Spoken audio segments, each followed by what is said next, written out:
कोणीच भगवंतांच्या सेवेमध्ये लागली तर मोठ्यापणे ते इंद्रिय भगवंतांच्या सेवेमध्ये सहज लागतात।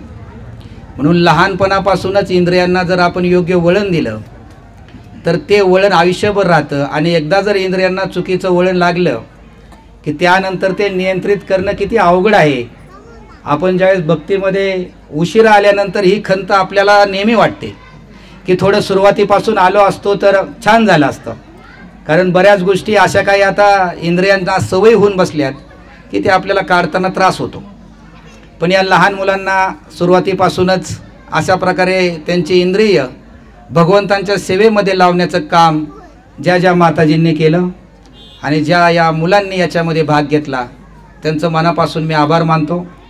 एका दृष्टीने थोडी त्यांची गैरसोय झाली की जेवढी जागा त्यांना पाहिजे होती तेवढी जागा उपलब्ध झाली नाही आणि अचानक इथं नियोजन करणंही तसं बाहेर लगेच अवघड होतं। परंतु दुसरी बाजू आहे, थोडी गैरसोय झाली, भक्तांना बसायला जागा मिळली नाही, हे दुसऱ्या दृष्टीने बरं झालं। एका दृष्टीने अजिबात योग्य नाही झालं, दुसऱ्या दृष्टीने असं बरं झालं की भगवंत पाहतायत की माझ्या भक्तांना आता जागेची काहीतरी सोय करावी लागेल बारामतीमध्ये। आणि ते उपस्थित असलेले सिनियर जे सगळे आहेत, जे मॅनेजमेंटमध्ये आहेत, तेही बघतायत की हा सगळा जो क्राऊड आहे याच्यासाठी आपल्याला या भक्तांसाठी सोय करायला पाहिजे, कारण जोपर्यंत आपण आपल्या भक्तांना संतुष्ट करू शकणार नाही तोपर्यंत आतले भक्त भगवंत सुद्धा संतुष्ट होणार नाहीत, हे आपल्या सगळ्यांना माहिती आहे। त्यामुळे मॅनेजमेंटवाल्यांसाठी पण ही एक गोष्ट आहे। म्हणून मला एका दृष्टीने हे समोर चित्र जे दिसलं की खिडकीमधून बघतायत, बाहेरून बघतायत सगळेजण, एका दृष्टीने गैरसोयीचं वाटत होतं, मनाला आतून खंत वाटत होती की आपण सगळ्यांची काही सोय करू शकत नाही। परंतु दुसऱ्या दृष्टीने मला असं ठीक वाटलं की आता तरी भगवंतही आपल्याला सिरियसली घेतील, बारामतीकरांना सिरियसली घेतील, कृष्ण भक्तांना सिरियसली घेतील आणि नक्कीच असे काही एक वातावरण बनवतील आणि अशी काही प्रेरणा देतील की या ठिकाणी एक भव्य मंदिर उभा राहील। आणि त्यासाठी आपण आजच्या दिवशी प्रार्थना करूया। बाहेरच्या जगामध्ये वेगळाच उत्सव चालू आहे, आपल्याकडे कदाचित तो उद्या असेल, तो म्हणजे दहीहंडीचा। आज या दिवशी बाहेर जर तुम्ही पाहिलं, टीव्हीला पाहिलं, सगळीकडे पाहिलं तर एक वेगळ्याच प्रकारचं वातावरण आहे। हीच लीला कृष्णांनी जी लहानपणी अतिशय सुंदरपणे केलेली आहे आणि अतिशय आकर्षक लीला केली। भगवंतांनी ज्या ज्या लीला केल्या या कलियुगामध्ये त्याचं एक वेगळ्या प्रकारे प्रदर्शन केलं जातं, चुकीच्या पद्धतीने केलं जातं। आता ही दहीहंडीची जी काही चालू आहे त्याच्यामध्ये थोडी आता व्यावसायिकता आली, स्पर्धा आली, एक वेगळं रूप आले। पण हीच लीला भगवंतांनी अतिशय सुंदर प्रकारे ती लीला केली आणि गोपींना तर त्या लीलेचं खूप आकर्षण असायचं। भगवंत चोरी करायचे ॲक्च्युली आणि गोपी चोराची वाट पाहायच्या। हे दुर्मिळ उदाहरण आहे की चोराची वाट कोण पाहिल, त्या तक्रार करायच्या यशोदांकडं, पण परत दुसऱ्या दिवशी लगेच वाट पाहायची आज का नाहीत कृष्ण आले म्हणून। तर ही वेगळ्या प्रकारची चोरी आहे आणि जे अशा प्रकारे चोरी केली भगवंतांनी त्यांचेच फोटो आपण घरी लावतो की भगवंत खांद्यावरती चढलेत आपल्या मित्रांच्या आणि ते हंडे ही करतायत आणि त्याचे फोटो आपण आवडीने घरी लावतो। त्याचप्रमाणे भगवंतांचा अजून एक फोटो लावला जातो ज्यामध्ये भगवंतांना बांधून ठेवले की असे फोटो शक्यतो कोण लावून घेणार नाही किंवा कोण लावून देणार नाही, पण भगवंतांना आनंद वाटतो जेव्हा यशोदामाई त्यांना बांधतात उकळाला, तेही फोटो आवडीने लावले जातात। मग या भगवंतांच्या सगळ्याच गोष्टी ज्या आहेत त्या दिव्य आहेत, त्या साधारण नाही आहेत। भगवंतांच्या जशा लीला दिव्य आहेत की अशा प्रकारचे भगवंत चोर आहेत की चोरी करून घेण्यासाठी लोक उत्सुक आहेत की आज माझ्या घरी भगवंत चोरी करायला आले नाहीत। म्हणून जरी त्यांच्या मनामध्ये एक तक्रार करण्याची असली तर त्यामध्ये प्रेमाची इच्छा आहे, म्हणून गोपींना वाईट वाटते की आज आले नाहीत माझ्याकडं। तर या अशा प्रकारचे भगवंत आहेत की जे सगळ्यांचंच हृदय हे चोरून घेतात। हे जे आत्ता आपण बाहेर थोडंसं दहीहंडी पाहतो त्याच्यामध्ये जे आपली वरची जी हांडी मातीची, ती हांडी म्हणजे आपल्या मिथ्या अहंकाराचं प्रतीक आहे। ॲक्च्युली आपल्याला जो अहंकार आहे, मिथ्या अहंकार, की आपण स्वतःला शरीर समजले आणि ज्यावेळेस भगवंत ते फोडतात आणि आपला ज्यावेळेस तो मिथ्या अहंकार भगवंत छिन्न विछिन्न करतात मिथ्या अहंकार, त्यानंतर जे आतलं जे काय जे सर्व छान आहे ते आपलं सत्य स्वरूप आहे ते प्रकट होतं. मग ज्या वेळेस भगवंत आपला मिथ्या अहंकार घालवतील त्यानंतरच खरं रूप आपल्याला जे आपलं दास रूप आहे, भगवंतांचं सेवेचं रूप आहे ते आपल्याला समजेल. ही त्या मागची भावना आहे, हे तो मागचा उद्देश आहे. पण अलीकडच्या काळामध्ये आपण बघतो की आपण जे काय मूळ त्याच्या मागचा उद्देश आहे, तो उत्सव करण्यामागचा उद्देश आहे, तो आपण विसरून जातो. आज आपण सगळेजण एवढ्या मोठ्या संख्येने उपस्थित आहात. मला वाटतं यातले बरेच जण निर्जल उपास करणारेही असतील. निर्जल उपास करणारे किती जण आहेत याच्यामध्ये? ठीक आहे. बाकीचे बरेच नवीनही भक्त आहेत. यांच्यासाठी थोडंसं आपण हे जे असे मुख्य दिवस आहे त्या दिवशी निर्जल उपास करतो. म्हणजे आपण त्या दिवशी पाणी घेत नाही. पाणी घेत नाही म्हणजे बाकीचे फळं खातो असं नाही. पाणी हा सगळ्यात साधारण गोष्ट आली की ती आपण करत नाही, म्हणजे आपण दुसरं काहीच घेत नाही. आणि निर्जल उपास करणाऱ्या भक्तांसाठी मात्र ही खूप दिव्य अशा प्रकारची मला वाटते आज परीक्षा आहे. कारण पोटामध्ये काय नसताना लक्ष एकाग्र ठेवणं खूप त्यांच्यासाठी अवघड आहे. कारण एकाग्रता जे प्रसाद पूर्ण पोटामध्ये असल्यानंतर जी साधली जाते ते किती साधली जाईल माहीत नाही. पण आपण ऐकतो आपल्या ग्रंथांमधून परीक्षित महाराजांनी अशी 7 दिवस एकाग्रता साधली होती. 7ही दिवस त्यांनी अन्नाचा कण घेतला नाही, पाणी घेतलं नाही आणि 7 दिवस ते कथा ऐकण्यासाठी अतिशय आतुरता होती त्यांच्याकडे. आपण आज बऱ्यापैकी आपल्या ज्यांनी निर्जल केले त्यांनी थोडं आपल्या जिभेला कंट्रोल केले. पण आपल्याला एकही अजूनही एक गोष्ट माहिती पाहिजे, जिभेची 2 कामं आहेत. एक काम करण्यामध्ये आपण खूप सक्सेस झालोय आजच्या दिवसापुरते तरी, म्हणजे जिभेला जी खाण्याची इच्छा आहे ती इच्छा आपण आज थांबवली. पण ज्यांनी ज्यांनी निर्जल केले त्यांनाही अनुभव असेल ही जिभेची जी दुसरी इच्छा आहे ती थांबवणं फार अवघड आहे, ती म्हणजे बोलण्याची इच्छा. निर्जल करणाऱ्या भक्तांचा अनुभव असेल, बोलायचं आपण थांबवू नाही शकलो स्वतःला, किंवा भगवंतांविषयीच फक्त बोलायचं ही भावना आपण आपल्या मनामध्ये निर्माण करू नाही शकलो. दुसरी जी इच्छा आहे ती इच्छा खूप आपली प्रबळ आहे. खाण्याची इच्छा एक वेळ आपण कंट्रोल करू शकतो, पण जी बोलण्याची इच्छा आहे ती थांबवणं आपल्यासाठी खूप अवघड आहे. आणि या कलियुगामध्ये तर आपण लोक पाहतो मोबाईल आल्यापासून आणि हे सगळं सुरू झाल्यापासून बोलणं आपलं एवढं वाढलंय की मौन 1 तास करणं सुद्धा आपल्यासाठी अवघड आहे. आणि तेही मौन असं सांगितलं की फक्त त्या दिवशी चांगलं दुसऱ्याचं गुणगान करणारं सकारात्मकच बोला, तर ते त्याच्याहून या कलियुगामध्ये अवघड झालंय. तर दुसरी ही जी आपली इच्छा आहे, आपली जी दुसरी जी जिभेची सवय, त्या सवयीला सुद्धा आपल्याला कंट्रोल करणं तितकंच या आध्यात्मिक जीवनासाठी महत्त्वाचं आहे. तर आज जन्माष्टमीचा दिवस आहे. बाहेरच्या लोकांची साधारण अशी भावना आहे जन्माष्टमीचे काय, ज्यांचा जन्म अष्टमीच्या दिवशी झाला आणि जन्म म्हटलं की लोकांच्या लक्षात एकच येतं, जन्म झाला म्हणजे मृत्यू होणार. म्हणजे भगवंत हे एक साधारण आहेत, आपल्यासारखाच जन्म घेतात, आपल्यासारखाच त्यांचा मृत्यू होतो, असे विचार करणारे कितीतरी नास्तिक लोक या जगात आहेत. मी त्यांना नास्तिक ह्यासाठी म्हणतो की त्यांना भगवंतच समजले नाहीत. त्यांना असंही कितीतरी लोकांना जर विचारलं, एक महापुरुष आहेत भगवंत, खूप मोठे विचारवंत आहेत, खूप मोठे ज्ञानी आहेत, अशी लोकांची भावना आहे भगवंतांविषयी. भगवंतांवरती चरित्र लिहिलं जातं आणि भगवंतांना कुठेतरी साधारण स्तरावरती आणलं जातं. अरे भगवंतांचा जो जन्म आहे तो जन्म आपल्यासारखा नाही झाला. भगवंतांच्या लीला लोकांना कदाचित माहिती आहेत की भगवंतांनी खूप महान लीला केल्या ज्या साधारण पुरुष करू शकत नाही, साधारण जन्मलेली व्यक्ती करू शकत नाही. अरे पण भगवंतांचा जन्म तरी साधारण आपल्यासारखा झालाय का? लोकांना याची कल्पना नाही. जसं आपला जन्म का झाला, आपला जन्म झाला नाही, आपल्याला जन्माला यावं लागलं.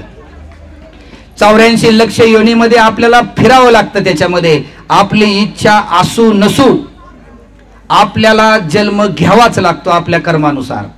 आपण ते थांबवू शकत नाही. तुमची इच्छा नाहीये, त्या योनीमध्ये तुम्हाला भटकावे लागेल. तुम्ही ते थांबवू शकत नाही. कर्माच्या नियमानुसार तुम्हाला त्या ठिकाणी यावं लागतं. आणि खरं जर आपल्या हातात आपली इच्छा असते जन्म निवड करण्याची, तर आपण त्याचा खूप फायदा घेतला असता. सगळ्यांनी प्रत्येक गोष्ट आपण विचार करून करतो. जगातली एक साधा तुम्हाला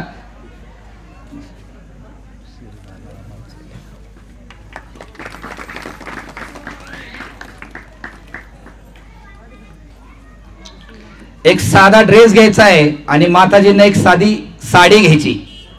आपण 1 ते 2 तास त्या दुकानामध्ये घालवतो, पण मरणानंतर हे शरीर आपल्याला बदलायचं, एक वेगळा ड्रेस घालायचा आहे. त्याच्यावरती मात्र आपण कधी विचार करत नाही. हे आपलं दुर्दैव आहे मोठं, की मरणानंतर आपल्याला एक ड्रेस दिला जाणार आहे दुसरा. त्याचा कधी विचार आपण केलाय का? एका साडीसाठी, एका ड्रेससाठी आपण विचार करतो जो 1 वर्ष किंवा 6 महिन्यासाठीच टिकतो. पण मरणानंतर ज्या वेळेस तुम्हाला एक शरीर दिलं जाईल, सांगता येत नाही ते शरीर घेऊन तुम्हाला कित्येक वर्ष, कित्येक दिवस किंवा कित्येक महिने त्याच्यामध्ये घालावे लागतील. पण त्या ड्रेस बाबतीत आपण विचार करत नाही. आध्यात्मिक जीवन तुम्हाला मरणानंतरचाही विचार करायला शिकवतं, मरणानंतरच्याही ड्रेसचा विचार करायला शिकवतं, आणि चांगलं जीवन कसं जगावं हे आपल्याला शिकवतं. म्हणून आपल्या हातामध्ये इच्छा आहे जन्म घेण्याची, परंतु त्याच्यासाठी आपल्याला आध्यात्मिक जीवनाचं पालन करावं लागेल. त्यानंतर आपल्यालाही थोडासा अधिकार मिळेल भगवंतांच्या कृपेने, भक्तांच्या इच्छेने, की आपण पुढं कुठं जायचंय. पण आज रोजी आपण जे जन्म घेतोय ते आपल्या हाताच्या बाहेर गोष्ट आहे. आपल्या हातामध्ये नाहीये की आपला पुढचा जन्म कुठला येईल. भगवंत इच्छेने, भगवंतांवरती अशी कुठलीही बंधन नाहीये. भगवंत इच्छेने येतात. भगवंतांना आपल्यासारखं जन्म घेण्यासाठी आपल्याला जशी बळजबरी आहे तशी भगवंतांना नाहीये. पण जगातल्या लोकांना वाटतं हा साधारणच जन्म आहे आपल्यासारखा, भगवंतांनी घेतलेला नाही. भगवंत स्वतःच्या इच्छेने ठरवून आपल्यावरती कृपा करण्यासाठी या पृथ्वीवरती, या ब्रह्मांडात येतात. त्यांच्यावरती कुठल्याही प्रकारचे कर्माचे नेम लागू नाहीये. त्यांच्यावरती कुठल्याही प्रकारचे आपल्यासारखी बळजबरी नाही जन्म घ्यावा लागतो. भगवंतांची ही आपल्यावरती खास कृपा आहे.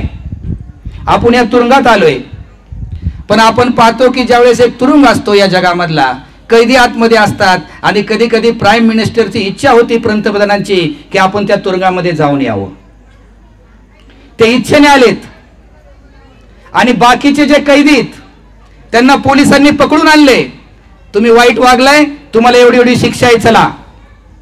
पण तू पंतप्रधानांना कुणी म्हटलं नाही, जेलर म्हटलं नाही, की कुणी म्हटलं नाही की तुम्हाला चला जेलमध्ये. पंतप्रधानांची स्वतःची इच्छा आहे की मला त्या जेलमध्ये जायचंय, आणि जेलमध्ये मला पाहायचंय कसं चालू आहे. आणि तिथल्या काही लोकांवरती शिक्षा कमी करता आली, त्यांच्यावरती जर काही बंधनं शिथिल करता आली, त्यांना जर त्यातून सोडून देता आलं, तर मला ते करायचंय. या कृपेसाठी पंतप्रधान त्या जेलमध्ये जातात. त्यांना कोणी आवर्जून नेत नाही. भगवंत या जगात असे येतात. परंतु एखादा साधारण कैदी असतो, तो म्हणतो अजून एक कैदी आला.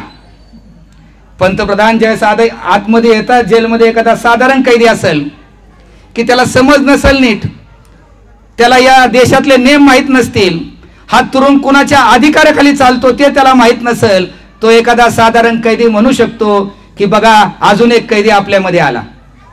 तसं या जगामध्ये काही साधारण व्यक्ती आहेत की ज्यांना माहीत नाही या जगाचे नियम काय आहेत, हे जग कुणी निर्माण केलं, हे भौतिक जग, हे ब्रह्मांड कुणाच्या आधिपत्याखाली चालतं त्याला माहीत नाही. ती एक साधारण व्यक्ती म्हणते की भगवंत आलेत म्हणजे आपल्यासारखेच जन्माला आलेले आहेत, आणि आपल्यासारखेच ते कार्य करतात, आणि आपल्यासारखाच त्यांचा मृत्यू होणार. तर नाही, जसं पंतप्रधान आपल्या इच्छेने येतात त्याच पद्धतीने भगवंत सुद्धा आपल्या इच्छेने येतात. कशासाठी येतात? आपल्यावरती कृपा करण्यासाठी येतात. दुसरी गोष्ट, भगवंत असं नाही की आपल्याला जसं आईच्या गर्भामध्ये काही महिने राहावं लागतं, तसं भगवंत राहिले नाहीत देवकीच्या गर्भामध्ये. आणि दुसरं माहिती, सगळ्यात पहिल्यांदा भगवंत बाहेर प्रकट झाले, आणि बाहेर प्रकट होऊन त्यांनी देवकी आणि वसुदेवांना सांगितलं की मी येणार आहे, आणि तुमच्या याच्यामधून मी जन्म घेणार आहे. आधी त्यांना सांगितलं, त्यानंतर वसुदेवांच्या हृदयामध्ये गेले, वसुदेवांच्या हृदयामधून देवकीच्या हृदयामध्ये गेले, आणि त्यानंतर गर्भामधून देवकीच्या नंतर भगवंत प्रकट झाले. हे भगवंतांचं जन्माचं जे काय हे आहे ते पण दिव्य आहे, ते साधारण नाही आहे. जगामध्ये असा कुठं बालक नाही आहे की तो आईला आधी येऊन सांगेल की मी तुझ्या जन्माला येतोय म्हणून. काही काही तथाकथित साधू स्वतःला समजतात जगामध्ये, ते असं काही लीला दाखवतात भगवंतांसारखे, किंवा असं काही ऐकायला मिळतं की त्यांनी आधी असं सांगितलं वगैरे, परंतु हे फक्त भगवंतच करू शकतात. ही भगवंतांची भगवंत आपल्यासारखा जन्म घेत नाहीत.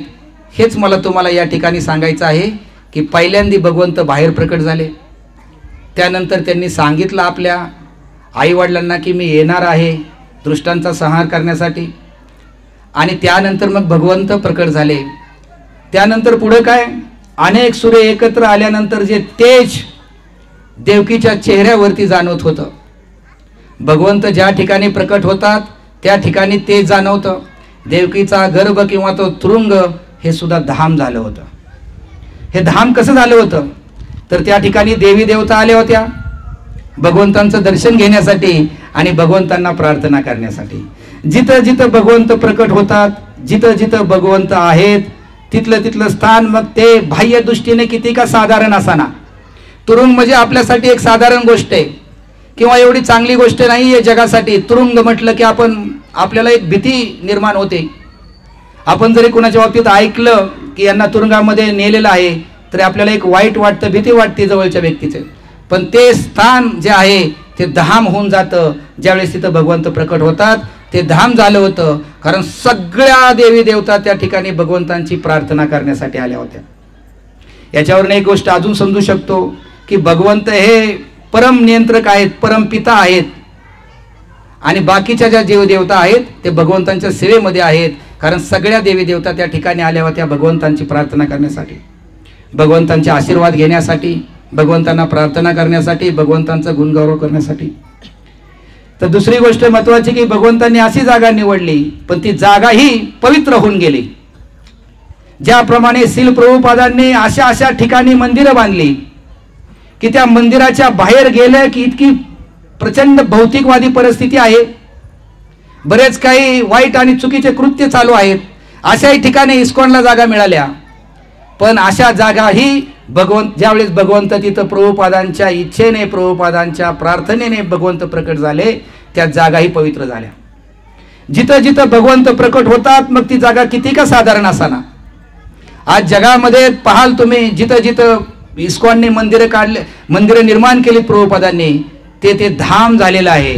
कारण शुद्ध भक्तांच्या इच्छेने भगवंत प्रकट होत असतात. याच ठिकाणी पण असंच झालं. तुरुंगामध्ये देवी देवता आल्या आणि भगवंतांना प्रार्थना करू लागल्या. पुढची गोष्ट, साधारण बालक जन्मतं तसं भगवंत जन्मले नाहीत. त्यांच्या अंगामध्ये लंगोट होती गुंडाळलेली, दागिने होते, त्यांचे केस होते पूर्ण वाढलेले छानपैकी, आणि मोत्यांसारखे त्यांचे दात पण होते. आता असे बालक आपण जन्मलेले नाही हे करत. आपण जे पाहतो जी सुरुवातीची सगळी जन्माची जी प्रक्रिया असते ती कठीण आहे सगळी, आणि त्या बालकासाठी पण ते 9 महिने अतिशय दुःखद असतात. म्हणून आपण जे आपले 4 हे सांगतो, जन्म, मृत्यू, जरा आणि व्याधी, याच्यातून कुणाचीही सुटका नाही.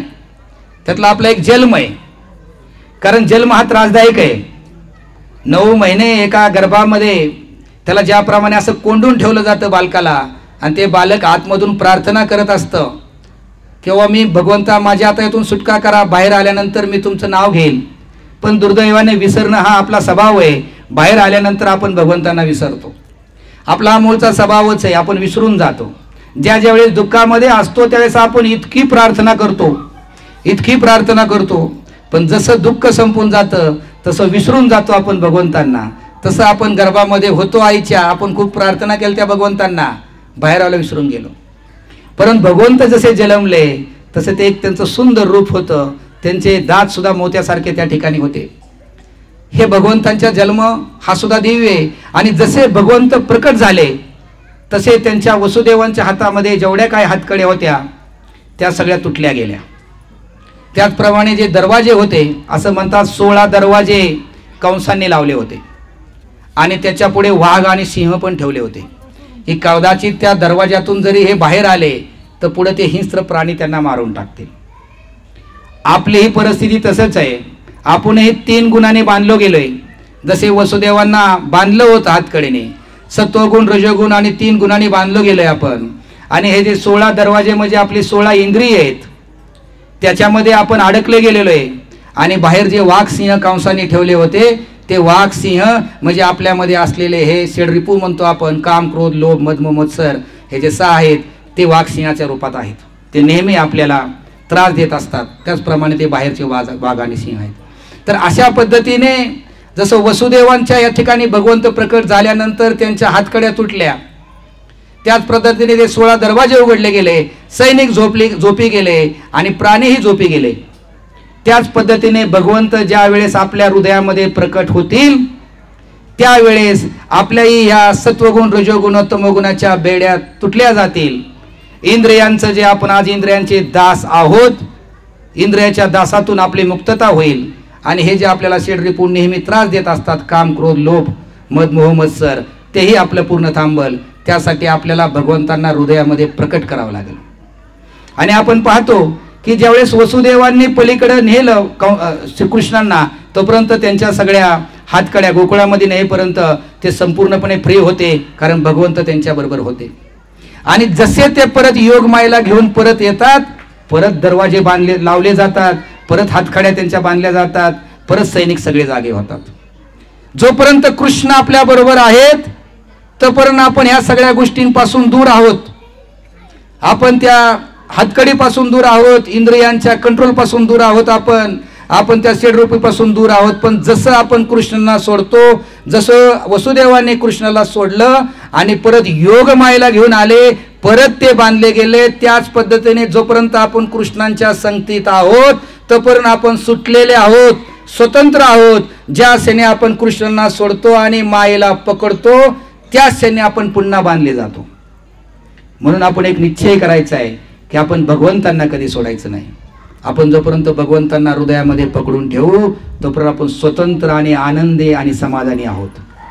काही लोकांना असं वाटतं, एक गोष्ट अशी बरीच चर्चेत होती की लोकांना असं वाटतं की भगवंत स्त्री आणि पुरुषांच्या संबंधातूनच फक्त प्रकट होतात.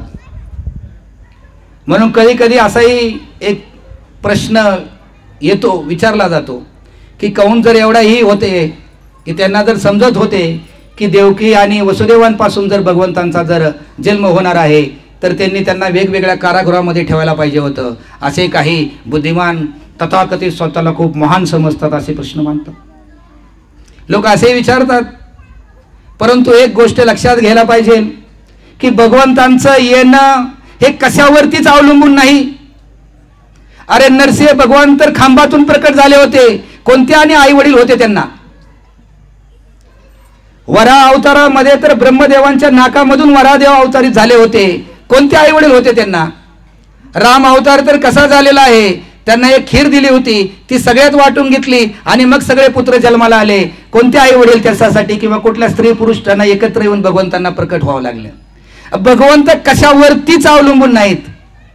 पण लोक जसं मी म्हणालो की आपल्या जन्मासारखा ते भगवंतांचा जन्म समजतात, आपल्या कार्यासारखं ते भगवंतांचं कार्य समजतात आणि त्यांना वाटतं भगवंताचा जन्म साधारण आहे किंवा भगवंतांनाही काहीतरी बंधन आहेत प्रकट होण्यासाठी. भगवंतांना कोणतंही बंधन नाही. भगवंत कुठूनही प्रकट होऊ शकतात. फक्त भक्तांची इच्छा पाहिजे. भक्तांची जर इच्छा असेल तर भगवंत कुठेही प्रकट होतात. म्हणून काही काही लोक म्हणतात मूर्तीत कुठं देव आहेत. अरे भगवंत खांबातून येऊ शकतात, तर या मूर्तीमध्ये जर भक्तांनी इच्छा केली नाही तर या मूर्तीमध्ये भगवंत का येणार नाहीत? तर हे शास्त्र विसरत चाललेत लोकांना हे शास्त्र माहीत नाही. म्हणून लोक मनाने सांगतात आणि त्यांना उत्तर देण्यासाठी परिपक्व असं शास्त्राची माहितीही असणारे लोक कमीत. म्हणून आपण पाहतो इस्कॉन मध्ये जे जे लोक येतात ते शास्त्र ऐकतात, ते थोड्याच दिवसामध्ये खूप हुशार होतात. त्यामुळे बाकी कुणालाही लोकांना जरी लोक काही सांगत राहिले तर इस्कॉनचे लोक जिथं जिथं भक्त आहेत त्यांच्या पुढे मला नक्की अनुभव आहे की आपले भक्त कधीच पराजित होणार नाहीत. किंवा असा कुठलाही प्रश्न बाहेरच्या लोकांकडे असणार नाही की आपली लोक उत्तर देणार नाहीत. कारण प्रभुपादांनी जे नियोजन केलंय ते फक्त मंदिर म्हणजे दर्शन घ्या आणि जावा असे ही मंदिर नाहीत. इथं तुम्हाला पूर्ण ट्रेनिंग दिलं जाईल. इथं तुम्हाला शास्त्र पूर्ण उलगडून सांगितलं जाईल. शास्त्रीय पद्धतीने, वैज्ञानिक पद्धतीने तुम्हाला पटवून दिलं जाईल की भगवंत या जगात कसे आहेत आणि ते कसे महान आहेत. जसं मी म्हणालो की भगवंतांना काही गरज नाहीये, अवलंबून नाहीयेत ते कुणाच्या गर्भामध्ये जाण्यासाठी आणि घेण्यासाठी. प्रल्हादांनी फक्त इच्छा केली की प्रल्हादांना विचारलं की तुझा भगवंत तू सगळीकडे सगळीकडे म्हणतोय. हिरण्यकश्यपूने विचारलं मग या खांबामध्ये आहे का? नरसिंह भगवंत वाट बघून होते की आता प्रल्हाद कुठं बोट दाखवल तिथून मला प्रकट व्हायला लागेल. हे प्रेम आहे भगवंतांचं भक्तांप्रती. नरसिंह भगवंत वाट बघून होते की आता प्रल्हाद कुठली जागा दाखवल, त्या ठिकाणी मला थांबावं लागेल, कारण माझ्या भक्ताची इच्छा आहे. म्हणून जसं त्यांनी खांब दाखवला तसं नरसिंह भगवंत त्या खांबातून प्रकट झाले. याच्यावरून आपण पाहू शकतो की भगवंतांना कुठल्याही गोष्टीची भौतिक दृष्टीने आपल्याला ज्या गरजा आहेत त्या नाही आहेत की त्यातूनच भगवंतांनी अवतार घ्यायला पाहिजे. पुढे काय झालं? भगवंत प्रकट झाल्यानंतर जसं भगवंत भगवद्गीतेत म्हणतात की भगवंतांना काय लागतं? पत्रम पुष्प म्हणतात भगवंत, पत्र पुष्प आणि जल. मग पावसाने विचार केला जल अर्पण करण्याची हीच मला सुवर्ण संधी, कारण भगवंत फार काय मागणार नाहीत गीतेमध्ये, पण जल आता मी अर्पण करायला हवं. म्हणून पाऊसही जोराचा यायला लागतो आणि आनंद शेठ जे असतात ते विचार करतात की हा पाऊस इतका जोराचा येईल की भगवंत भिजून जातील. म्हणून भगवंतांच्या डोक्यावरती ते प्रकट होतात. त्या ठिकाणी यमुना नदी वाहायला लागते. यमुना नदीची इच्छा असते की भगवंतांच्या चरण कमलाला स्पर्श करावा आणि नंतर परत तीही संत होते आणि एक रस्ता करून देते. याच्यातून आपण काय शिकतो? हा सगळा जो निसर्ग आहे हा निसर्ग सगळा भगवंतांच्या सेवेसाठी आहे. आणि ज्या ज्या वेळेस या निसर्गाने आणि ज्या ज्या वेळेस या निसर्गाच्या देवतांनी भगवंतांचं सेवा करण्याचं नाकारलं त्यानंतर त्यांची काय अवस्था झाली हे तुम्हाला माहिती आहे. इंद्रदेवांनी ठरवलं की पाऊस द्यायचा नाही. इंद्रदेवांची काय अवस्था झाली? इंद्रदेवांनी सुरुवातीला ठरवलं की इतका पाऊस पाडेल की भगवंतांना त्या सगळ्यांना राहणं आणि जगणंही अवघड होईल. पण 7 दिवसानंतर त्यांनाही भगवंतांची माफी मागायला लागेल. तृणावर तो वादळाच्या रूपामध्ये आला. ती निसर्गाची शक्ती आहे. त्याची अवस्था काय झाली आपल्याला माहिती. ज्या ज्या निसर्गाने आणि ज्या ज्या निसर्गाच्या देवतेने भगवंतांची सेवा न करण्याचं ठरवलं त्या त्या देवतांचे आणि त्या त्या संपूर्ण निसर्गाची जी परिस्थिती झाली आपल्याला माहिती आहे. म्हणून भगवंतांची सेवा करण्यासाठी हा निसर्ग नेहमी आतुर असतो. कारण का? भगवंत या निसर्गाच्या नियमाच्याही अधीन नाहीत. ना पावसाच्या अधीन आहेत, वाऱ्याच्या आहेत, कशाच्याच अधीन नाहीत. हे सगळं भगवंतांच्या नियमाने चालतं. भगवंतांना त्यांचे नियम लागू नाहीत. पण कधी कधी सामान्य लोकांना वाटतं की आपल्याला जसे कर्माचे नियम लागू आहेत त्यामुळे लोक बोलताना बोलतात की भगवंतांना पण नाही का किती त्रास झाला, भगवंतांना पण वनवास करावा लागला, भगवंतांच्या पण पत्नीचं अपहरण झालं. अरे बाबा, ह्या सगळ्या लीला आहेत. जसं तुम्हाला जन्म समजला नाही तसं तुम्हाला भगवंतांच्या लीलाही अजून कळल्या नाहीत. आणि म्हणून तुम्ही त्यांना त्यांचा साध्या कर्मामध्ये त्यांना ठेवता. कधी कधी बाहेरच्या जगामध्ये आपण ज्यावेळेस 4 व्हीलर मधून जातो, 2 व्हीलर मधून जातो, सिग्नल लाल असला की आपल्याला थांबावं लागतं. कारण या रस्त्याने तुम्हाला जर चालायचं असेल तर सिग्नलचे नियम तुम्हाला पाळावे लागतात. लाल लाईट आले की तुम्हाला थांबावं लागतं. पण जी व्यक्ती विमानाने जाते त्याच्यासाठी त्या लाल लाईटचा काही प्रश्नच नाही. जी व्यक्ती विमानाने जाते लाल लाईट खाली किती का लागू द्या, विमान थांबायचं राहत नाही. विमानाच्या पद्धतीने चालू असतं. तसेच ह्या भगवंतांसाठी या जगातला कुठलाही नियम कसलाच लागू नाही. हे जे काही नियम आहेत, जसं मी म्हणालो की रस्त्यावरनं चालणाऱ्या लोकांसाठी आहेत, विमानामधून फिरणाऱ्या लोकांसाठी हे सिग्नलचे नियम लागू नाहीत. तसं आपल्यासारख्या सर्वसामान्य कर्माच्या बंधनामध्ये अडकलेल्या लोकांसाठी या कर्माचे नियम अवलंबून आहेत, या निसर्गाचे नियम अवलंबून आहेत. आपण त्यांच्यावरती अवलंबून आहोत. भौतिक जगाच्या नियमाने आपण जगतो, आपण वाढतो, लहानाचे मोठे होतो आणि मोठे झाल्यानंतर आपलं शरीर परत वृद्ध व्हायला लागतं. भगवंत एका तारुण्याच्या वयाच्या पुढे आणि तारुण्याच्या शरीराच्या पुढे जातच नाहीत. कुरुक्षेत्रावरती युद्धाच्या वेळेस त्यांचं वय होतं 125 वर्ष आणि एकदम ते तरुण ह्याच्यासारखे दिसत होते. तर भगवंतांसाठी या भौतिक जगातले कुठलेच नियम लागू नाहीत. ही गोष्ट आपण समजून घ्यायला पाहिजे. आपण ज्यावेळेस ही भगवंतांची महानता समजून घेऊ त्यावेळेस आपण भगवंतांवरती प्रेम करायला शिकू आणि भगवंतांचे दास व्हायला आपण उत्सुक होऊ.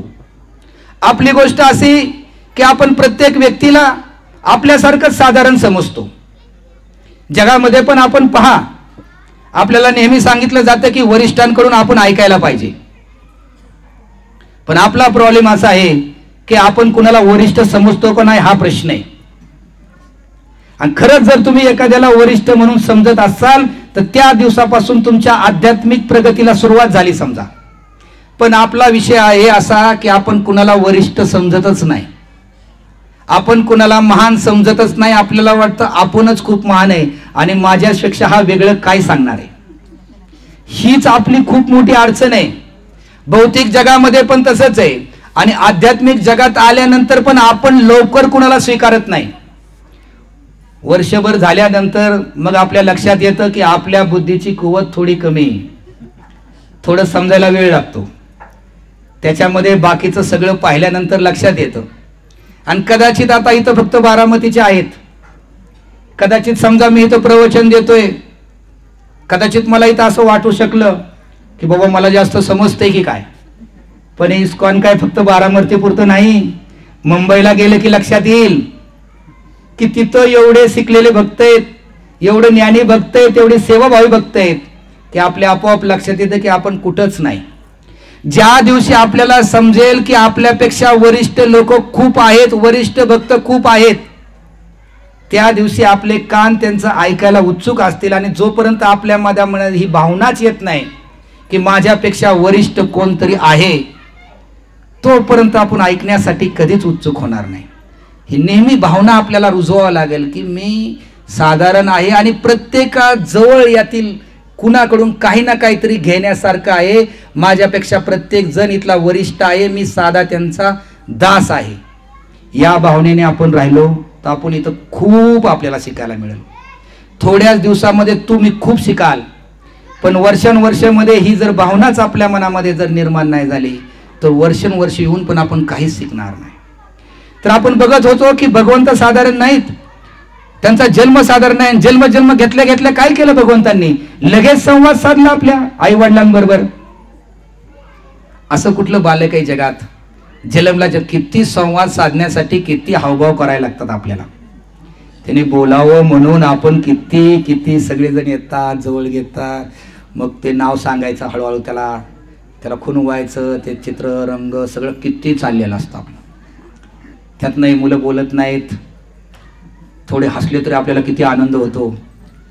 परंतु भगवंतांनी लगेच सांगितलं की पुढे काय करायचंय, लगेच संवाद साधला.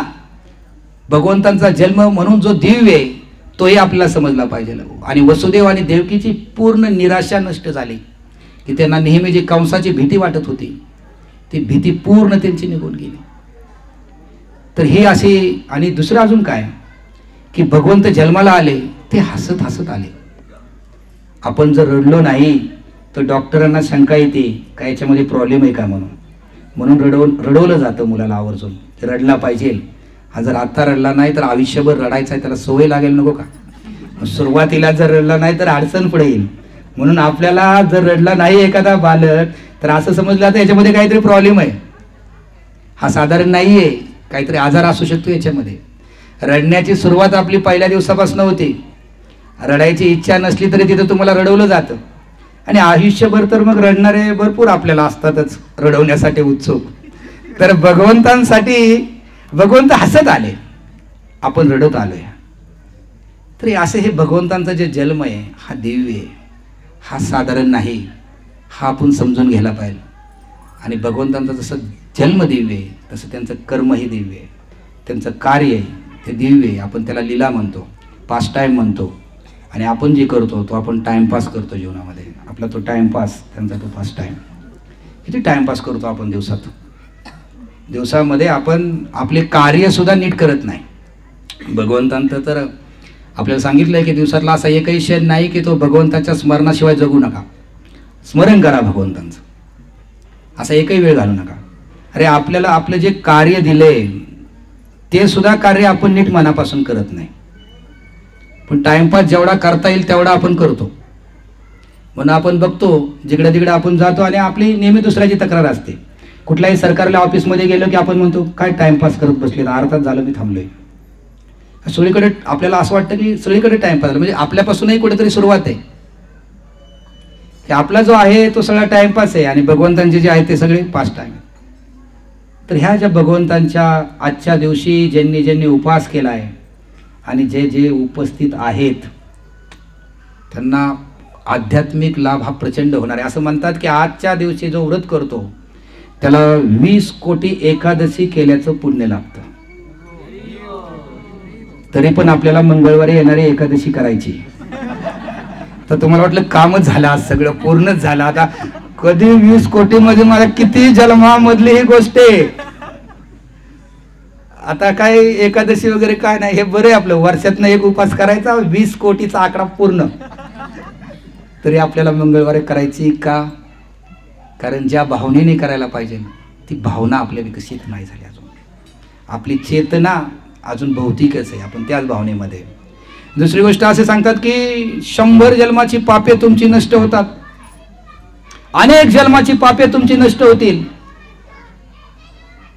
त्यामुळे ज्यांनी ज्यांनी उपास केलाय आणि जे जे उपास न करता आलेत, कदाचित काही पहिल्यांदा आले असतील, ते उपास न करता आले असतील, 1 वर्षांनी परत मात्र येईलच जन्माष्टमी, त्यावेळेस मात्र नक्की उपवास करा. या ठिकाणी उपवास करून या, भगवंतांची कृपा प्राप्त करा. लहानपणापासून फक्त बऱ्याच लोकांना 31 डिसेंबरला रात्री 12 पर्यंत जागायची आवड होते. आपण हे सगळे यायच्या आधी तसेच म्हणजे इस्कॉनमध्ये येण्याच्या आधी रात्री 12 पर्यंत फार कमी जन्माष्टमीला भक्त जागले असतील. लोक फार कमी जन्माष्टमीला जागतात. बाहेरच्या जगामध्ये सगळ्यात जास्त जर 12 वाजेपर्यंत जागायचा कुठला दिवस असेल तर तो आहे 31 डिसेंबरचा. पण जे जे 31 डिसेंबरला 12 पर्यंत जागले ते 84 लक्ष युनिटनं गेले. त्यांना दुसरा पर्याय नाही, कारण ते 31 डिसेंबर पर्यंत जागून करतात काय? सगळा इंद्रिय तृप्तीत चालू आहे. आणि जे जे आज रात्री 12 पर्यंत जागणार आहेत ते 84 लक्ष युनिटून सुटले.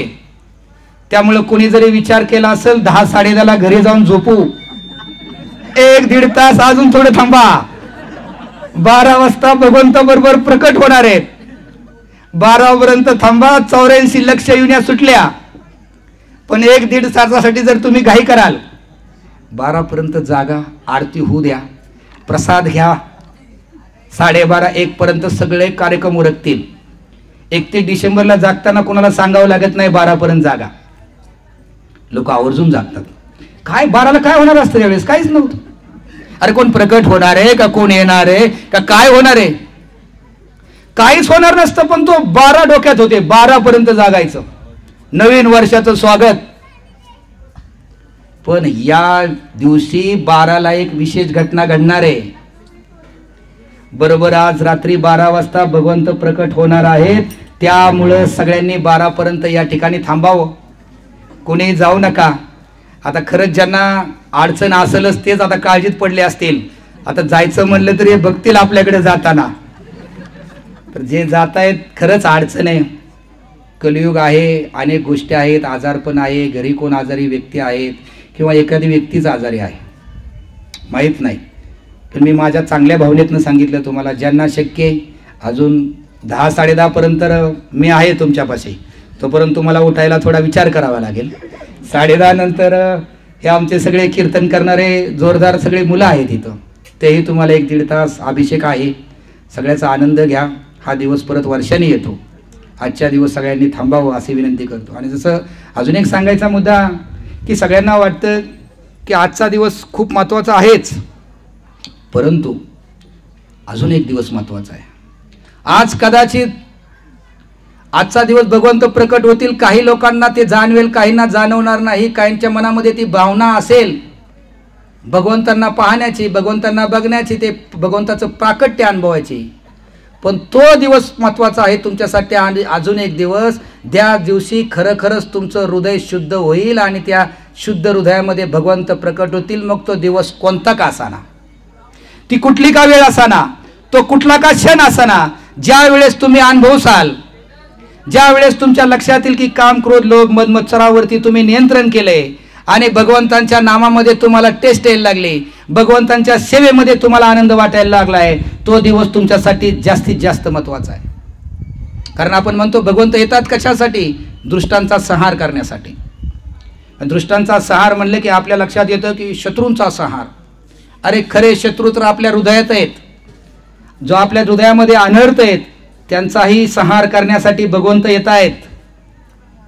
आता कुणाकुणाला वाटतं भगवंतांनी प्रकट व्हावं, शत्रूंना नष्ट करण्यासाठी प्रकट व्हावं म्हटलं की आपल्याला आपले लगेच शत्रू दिसायला लागतात. आणि जगातल्या प्रत्येकाला व्यक्तीला वाटतं याला भगवंतांनी प्रकट व्हायला पाहिजे, जगामध्ये खूप वाईट चाललंय. आपण सोडून बाकीचे सगळे त्याला शत्रू वाटायला लागतात. जगामध्ये खूप शत्रू वाटतात. किती लोक नास्तिक आहेत, किती लोक भगवंतांना मंदिरं असतील किंवा इतर गोष्टीमध्ये भगवंतांना न मानणारे आहेत, त्रास देत आहेत. मंदिरं पाडली जातात काही काही ठिकाणी चांगल्या साधूंची हत्या पण होती. भगवंत त्यासाठी तर प्रकट होतातच, पण त्याच्याही पेक्षा आपल्या हृदयामध्ये जे अनर्थ आहेत त्या अनर्थांचा पण नाश करण्याची जी भगवंतांची इच्छा असते, त्यासाठी भगवंत सुंदर लीला देतात. त्या लीला ऐकल्या तर आपल्या हृदयातल्या अनर्थांची निवृत्ती होते.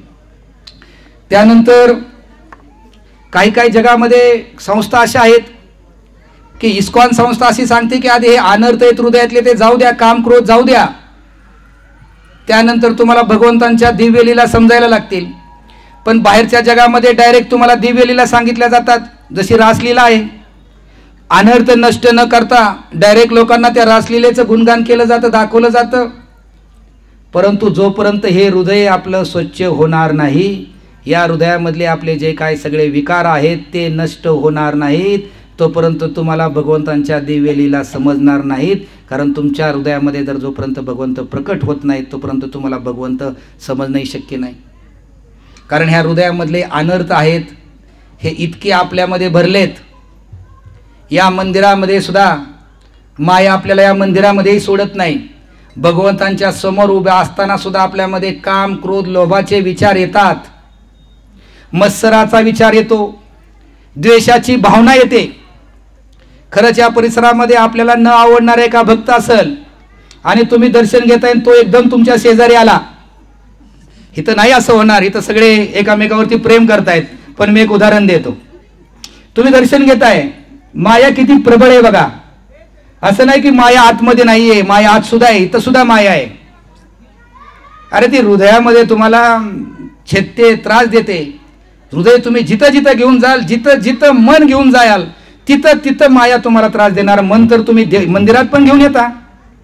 म्हणून एखादी व्यक्ती म्हणतात की संसार सोडून जरी जंगलात गेली तरी त्याचा शत्रू त्याच्या बरोबर आहेच, ते म्हणजे त्याचं मन. मग आपण हे मन घेऊन इथं येतो, मंदिरामध्ये तुम्ही दर्शनासाठी उभा राहिलाय आणि खरंच एखादी व्यक्ती तुम्हाला मनापासून आवडतच नाही आणि ती व्यक्ती तुमच्या शेजारी आहे आणि दर्शन घेता घेता नुसतं तुम्ही असं बघितलं, परत भगवंतांकडे बघून स्वच्छ प्रार्थना करायचा प्रयत्न करा. बघा त्रास होईल तुम्हाला, एवढं सोपं नाही. तुम्हाला थोडा त्रास होईल, इतकं तुम्ही मन एकाग्र करणार नाही. 12 वाजता प्रसादामध्ये एखादा गोड आटम फक्त तुम्हाला मिळू नको द्या. काय तुम्हाला माया त्रास देते बघा गंमत.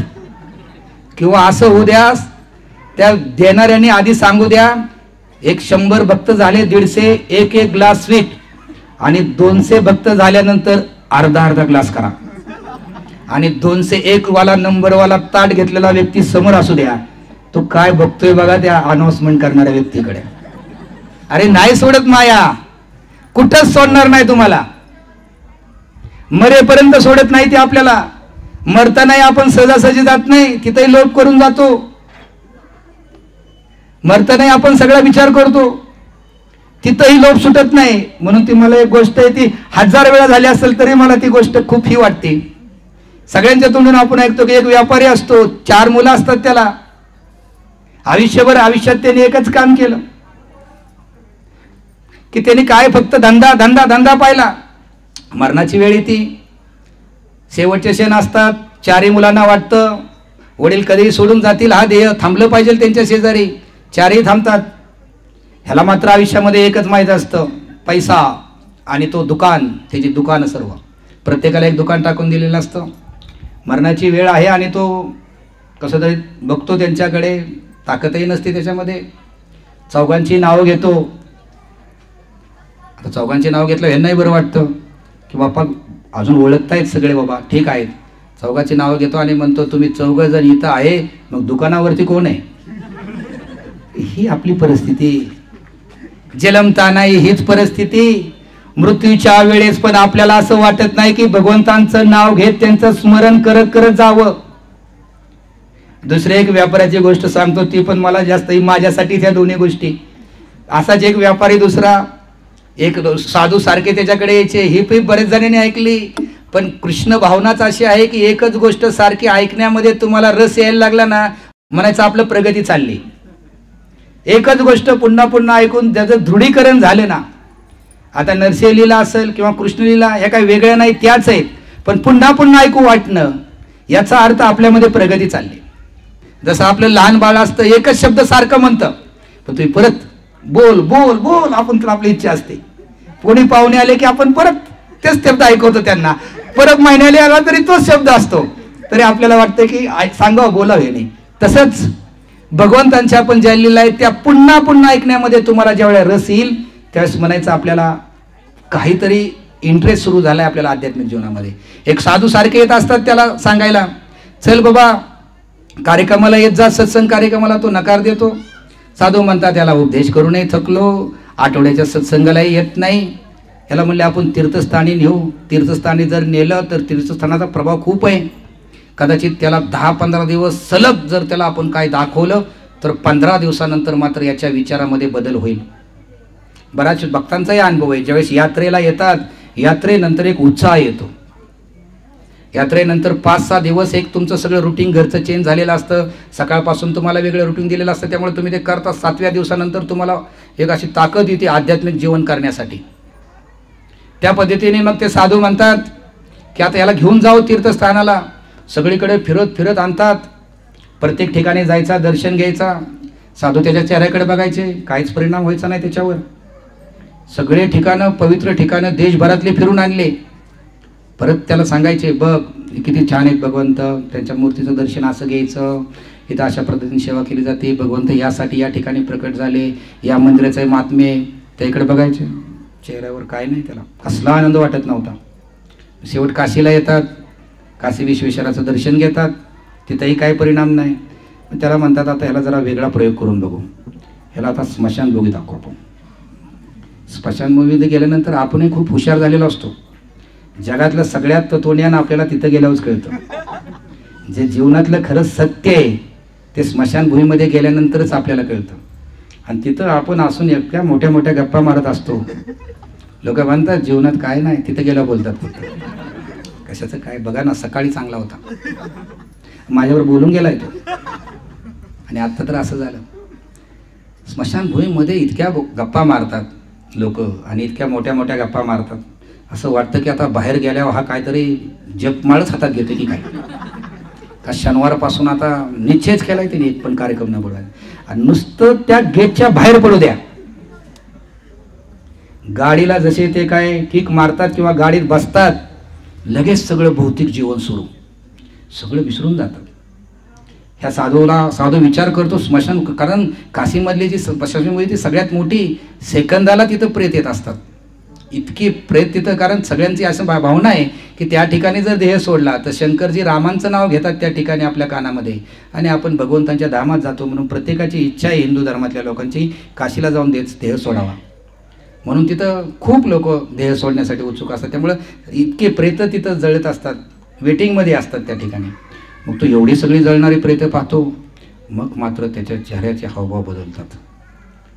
साधूला वाटायला लागतं आता ह्याच्यामध्ये फरक पडला, आता याला जीवनाचं सत्य कळालं. आणि मग साधू म्हणतात, आलं का लक्षात किती जीवन क्षणभंगूर आहे.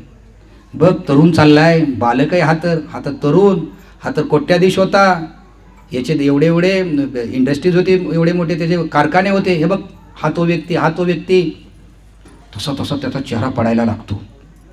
साधू म्हणतात, ठीक आहे, देवळात जाऊन नाही काम झालं, स्मशानात येऊन तरी झालं.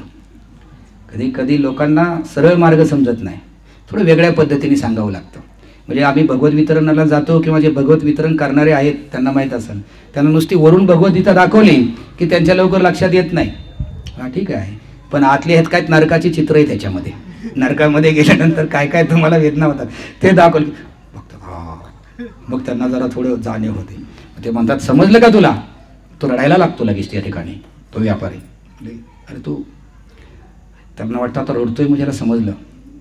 म्हणतो हो, मला खूप वाईट वाटतंय, मला आयुष्य व्यर्थ घालवलं म्हणलं मी सगळं. म्हणतात हा बघ मी तुला सांगत होतो. तो म्हणतो आयुष्य व्यर्थ गेलं माझं पूर्ण. इतके धंदे केले, लाकडाचा जर धंदा केला असता तो कधीचा श्रीमंत झाला असता, आणि हा धंदा करून बसलो. ही अशी पद्धत आहे लोकांची. काही लोकांना किती किती सांगावं लागल्यानंतर त्यांना कृष्ण भावना कळते. कधी कधी भक्तही निराश होतात. वर्षभर झालं फोन करतोय, या कार्यक्रमाला येत नाहीत, किती प्रयत्न करायचे. हे लोक असे आहेत, खूप प्रयत्न करायला लागतील. आणि आम्ही कसे आलो किंवा आताही जे आहे भक्तांमुळेच आहे. यातला असा चुकून एखादा भक्त असेल तो इस्कॉनचं मंदिर हुडकत इथं आलाय, प्रत्येकाला फोन करूनच बोलवलंय आणि प्रत्येकाला फोन करूनच इथं थांबवले आणि प्रत्येकाला मेसेज टाकूनच त्याला आतापर्यंत इथपर्यंत आणले. कोणीही असा स्वतःहून इथं आला नाही. आणि स्वतःहून नुसता आला आणि भक्तांचा संग न करता राहिला तर फार काळ इथं टिकणार पण नाही. त्यामुळे लवकर इथं मित्र करा, लवकर भक्तांची मैत्री करा. कारण एकट्याने येण्याचं आणि या थांबण्याचं सिनेमागृह होऊ शकतं ठिकाण. आजच्या कलियुगामध्ये मंदिरं नाही आहेत. मंदिरं शक्तिशाली आहेत, परंतु कली आणि माया एवढी प्रभावी की तुम्हाला ती टिकून नाही देणार, थांबवू नाही देणार. इथं तुम्हाला सरळ ती बाहेर खेचल. भक्त तुम्हाला ओढून घेतात. एक कार्यक्रम नसला तरी तुम्हाला फोन येतो, गेल्या वेळेस नव्हता तुम्ही दिसला नाही. भक्तांचा फोन आला की तुम्हाला थोडंसं वाटत असेल कदाचित, नवीन काही भक्तांना फोन येत असतील का बाबा काही सोडतच नाहीत आपल्याला. बरोबर फोन येतो. पहिलं तर बरोबर 7ला कार्यक्रम असेल, 7:05 पर्यंत नाही दिसले तरी फोन करणारे भक्त आहेत इथं. अरे आले नाहीत अजून, लेक्चर सुरू झालं, खूप छान सांगतायत प्रभूजी. अशा भरपूर गोष्टी. ठीक आहे, तर सांगायचा मुद्दा काय की आपल्यामध्ये जी अनर्थ आहेत त्यासाठी आज आपण भगवंतांना प्रार्थना करायला पाहिजे. की अशासाठी नाही करायला पाहिजे की भगवंत तुम्ही तर शत्रूंचा विनाश करता, माझ्या आजूबाजूला खूप शत्रू आहेत, त्यांचं काहीतरी बघा. नाही, माझ्या हृदयामध्ये शत्रू आहेत. काम आहे माझ्या हृदयामध्ये, क्रोध आहे, क्षणाक्षणाला मी क्रोधित होतो. माझ्या इच्छेप्रमाणे नाही घडलं की मी पाहत नाही. वरिष्ठ आहे, आई आहे, वडील आहे, भाऊ आहे, बहीण आहे, कोण आहे, मी कुणालाही पाहत नाही, मी त्यांच्यावरती लगेच क्रोधित होतो. तर अनर्थ नष्ट करा. आणि अनर्थ सांगू, ह्या अनर्थामध्ये आपण सुख पाहतोय. कामामध्ये आपल्याला सुख वाटतं, आपल्याला क्रोधामध्ये कुणाला तरी टाकून बोलल्यानंतर, कुणाचा अपमान केल्यानंतर आपल्याला सुख वाटतं. लोभ करून, फार कमवल्यानंतर आपल्याला सुख वाटतं. हे सुख ॲक्च्युली सुख नाही आहे. असं म्हणतात, असं सांगितलं जातं की गुदगुल्या केल्यानंतर जेवढं सुख आपल्याला मिळतं तेवढंच सुख या वासनेमध्ये, फक्त त्यापेक्षा जास्त नाही. पण हे आध्यात्मिक जीवनामध्ये प्रगती केल्याशिवाय तुम्हाला कळणार नाही. आणि ज्या गोष्टीमध्ये तुम्ही आज सुख मानताय तीच गोष्ट तुमच्यासाठी उद्या दुःखाची. जसं नंदूला प्रभूजी मागच्या वेळी सांगत होते की जो व्यक्ती सिगरेट ओढतो, त्या सिगरेट ओढणाऱ्या व्यक्तीच्या जीवनासाठी सगळ्यात महत्त्वाचं सुख आहे ते सिगरेट ओढणं.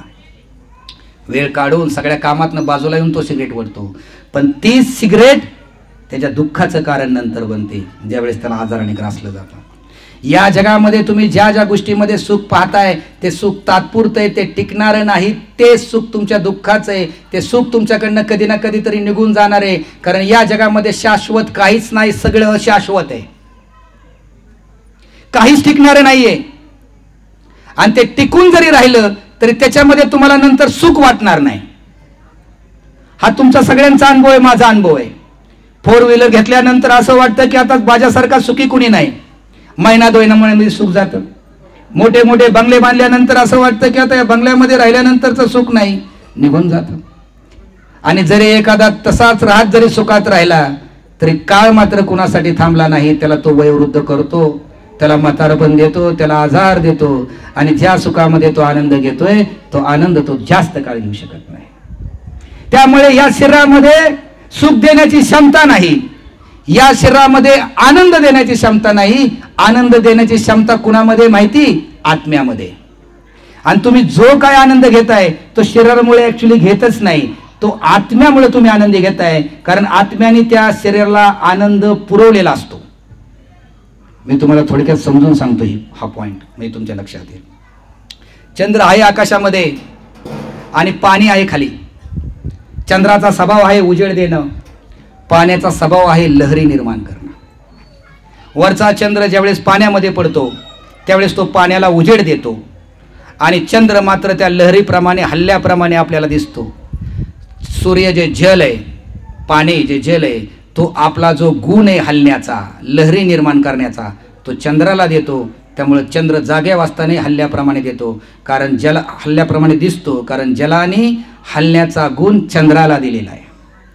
आणि चंद्राचा जो प्रकाश हा गुण आहे तो पाण्याला दिलेला आहे. त्यामुळं अंधारामध्ये पण पाणी आपल्याला दिसतं, कारण प्रकाश हा जो गुण आहे चंद्राचा, तो प्रकाश गुण चंद्राने पाण्याला दिला आहे. तसं या शरीराचा गुण आहे भय निर्माण करणं आणि आत्म्याचा गुण आहे आनंद देणं. ज्या वेळेस तुम्हाला हा शरीरामधून काही सुख मिळतं त्यावेळेस आत्म्याचा जो आनंदाचा जो गुण आहे तो थोड्या काळासाठी शरीराला दिलेलं कर्ज आहे आत्म्याने. हे लक्षात घ्या. शरीरामध्ये या आनंद मिळवण्याची ताकद नाही, कारण त्याच्यामध्ये तो गुणच नाही. आत्मा कर्ज रूपाने त्या शरीराला आनंद पुरवतो. आणि हे शरीर आत्म्याला काय देतं माहिती? या शरीराचा पण एक गुण आहे. ऍक्च्युली तो गुण नाही, तो दुर्गुण आहे. तो म्हणजे भय. शरीर त्या आत्म्याला भय पुरवतं कर्ज रूपाने. म्हणून आपण म्हणतो, अरे एवढं ज्ञानी माणूस इतका भयभीत झाला, इतका घाबरलाय. अरे आपण घाबरलो ऍक्च्युली कशामुळे? आपला स्वभाव नाही घाबरण्याचा, आपला स्वभाव आहे सतत आनंदी राहण्याचा. परंतु आपण त्या शरीराबरोबर मैत्री केली आणि त्या शरीराकडे असलेला एक दुर्गुण तो शरीर तुम्हाला पुरवणार, आयुष्यभर पुरवणार तुम्हाला. तो भय तुम्हाला कर्ज रूपाने देत राहणार जोपर्यंत तुम्ही शरीराच्या इंद्रियांबरोबर आणि शरीराबरोबर मैत्री कराल. आणि हा जो आत्मा आहे या शरीराला आनंद देत राहतो, कारण तो त्याच्याबरोबर राहतोय. आत्म्याला तो देवा लागतो. म्हणून आपल्याला कधी कधी वाटतं की मला या शारीरिक गोष्ट मी केली, मला आनंद मिळाला. अरे तो शरीरामुळे नाहीच, त्याच्याकडे ती क्षमताच नाही. हे कसं समजू शकतो? एखादी व्यक्ती मरण पावते, काय त्याचं शरीर त्याला आनंद देतं? आपण ते जाळून टाकतो. मग आनंद देणारं कोण निघून गेलं? शरीराकडे जर तो आनंदाचा गुण होता तर त्याला मिळाला पाहिजे होता, तो त्याला मिळत नाही. कारण जर आनंद देणारा होता शरीराला जो गुण होता आत्म्याचा, तो आत्मा निघून गेला. म्हणून शरीरामध्ये काहीच आनंद राहत नाही. म्हणून आपण एवढं भयरहित असताना, एवढं आनंदी असतानाही आपण आज भयभीत होऊन गेलोय. कारण आपण आपल्या शरीराशी स्वतःला एक रूप करून ठेवलंय. ती एक रूपता आपण या शरीरामध्ये राहूनही तोडू शकतो. आणि जो या शरीरामध्ये राहूनही शरीराशी मैत्री तोडू शकल तो या जीवनामध्ये आनंदी राहू शकल. आणि ती मैत्री जर आपल्याला आत्म्याची करायची असेल शरीराशी सोडून, तर त्याला दुसऱ्या कुणाबर तरी मैत्री करावी लागेल. ह्या शरीरामधील आत्मा ज्यावेळेस हरिनामाबरोबर मैत्री करल आणि या शरीराची मैत्री सोडेल त्यावेळेसच हा आत्मा भयरहित व्हाल आणि तुम्हीही भयरहित व्हाल. हे विज्ञान आपण समजून घ्यायला. तर या शरीराला पासून आपण स्वतःला वेगळं समजलं पाहिजे. अर्जुन का भयभीत झालता? अर्जुन एवढा ज्ञानी, एवढा पराक्रमी, तोही भयभीत झाला. कारण तो एवढा शरीराच्या स्तरावरती येऊन आला की तो शरीर स्वतःला शरीर समजू लागला. आणि आपल्या शरीराला धरूनच तो आपले सगळे मित्रमंडळी, गुरु, भाऊ, बहीण, हे आपले सगळे जे काही नाती ही जी नंतर निर्माण झाली आपल्या शरीराच्या, आधी कुठे नाती होती आपली? आधी नाती नव्हती आपली जन्माच्या आधी. जसं आपल्याला शरीर मिळालं तशी आपल्याला नाती मिळाली, तसं आपल्याला नाव मिळालं. पण त्याचबरोबर आपल्याला तसं भयही मिळालं. कारण शरीराचा स्वभाव आहे तो भयभीत होणे, भयात जगणे. पण हा आत्मा ज्यावेळेस स्वतःला शरीरापासून, आणि मग कृष्णांनी त्यांना आत्म्याची ओळख करून दिली अर्जुनाला, आणि अर्जुनाला आपल्या ह्या शरीरापासून वेगळं ज्यावेळेस समजून दिलं त्यावेळेस अर्जुन भयरहित झाला. आपणही आपल्या जीवनामध्ये ज्यावेळेस स्वतःला या शरीरापासून वेगळे समजू. आणि प्रभुपाद इतक्या सोप्या पद्धतीने सांगायचे की आपण शरीर नाही. सगळ्यात मोठी दुःखाचे कारण एकच आहे की आपण स्वतःला शरीर समजतो. अरे आपण शरीर नाही. ज्यांनी गीता कोर्स केला आहे त्याच्यामध्ये त्यांना ह्या गोष्टी खूप आपण बारकाईने सांगितल्यात. प्रभुपाद साधारण सोप्या गोष्टीमध्ये सांगायचे की बा हा हात तू आहे का, हा तुझा हात आहे. पुढच्या व्यक्तीचं नाही, हा माझा हात आहे. हा पाय माझा पाय आहे. हे डोके हे माझे डोके आहे. मग तू कुठे आहेस? ही एक साधी गोष्ट आहे. या साध्या गोष्टीतनं हे आपण समजू शकतो की मी वेगळा आहे याच्यापासून. आणि ही भावना जितकी आपल्या मनामध्ये प्रबळ होईल तेवढ्या मोठ्या प्रमाणामध्ये आपण ह्या भयापासून मुक्त होऊ. तर भगवंतांच्या प्राकट्याची अनेक कारणं 10:10 झालेत.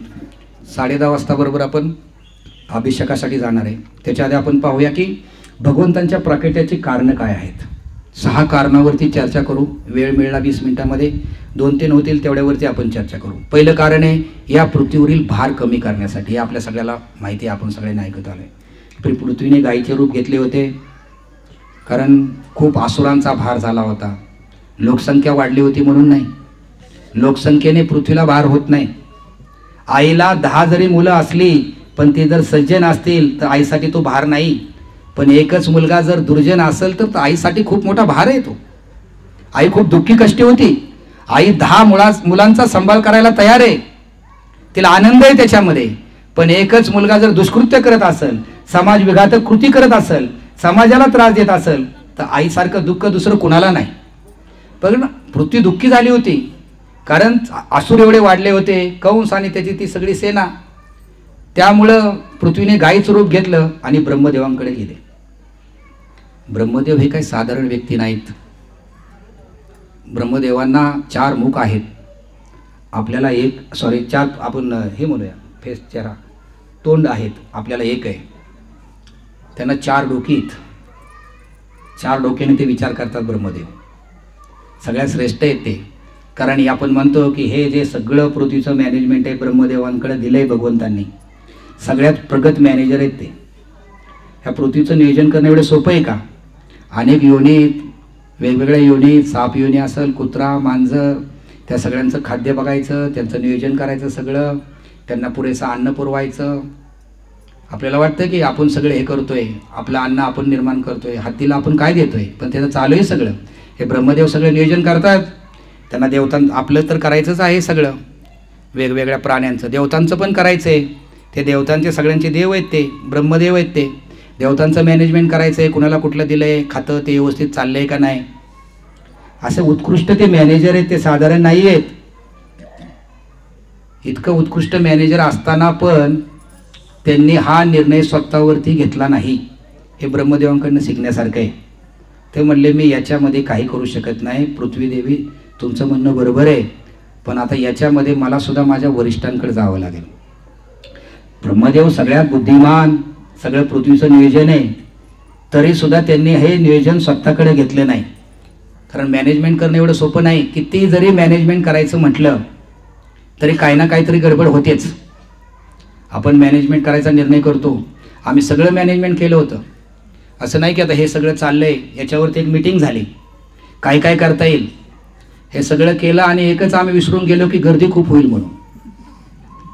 हे आपलं मॅनेजमेंट असं आहे की नेहमी गडबड करणार, काहीतरी चूक होणारच. सगळं केलं, सगळे विचार केले, काय करता येईल, प्रसाद किती भक्तांचा करता येईल, अजून टेबल कसे लावायचे, आतलं नियोजन कसं करायचं, किती वाजता कुठला कार्यक्रम ठेवायचा, हे सगळं मॅनेजमेंट झालं. आणि एक डोके नव्हते त्या ठिकाणी, भरपूर डोके होते. 15-20 जण सगळेजण होते. प्रत्येकाने आपले विचार सांगितले, तरी आज एक गडबड झालीच. एकच गोष्ट सगळेच विसरून गेले एका वेळेस. जर भक्त संख्या वाढली तर आई म्हणतोय पाऊस येईल. पाठीमागे आम्ही एक तो टाकला, मंडप टाकला.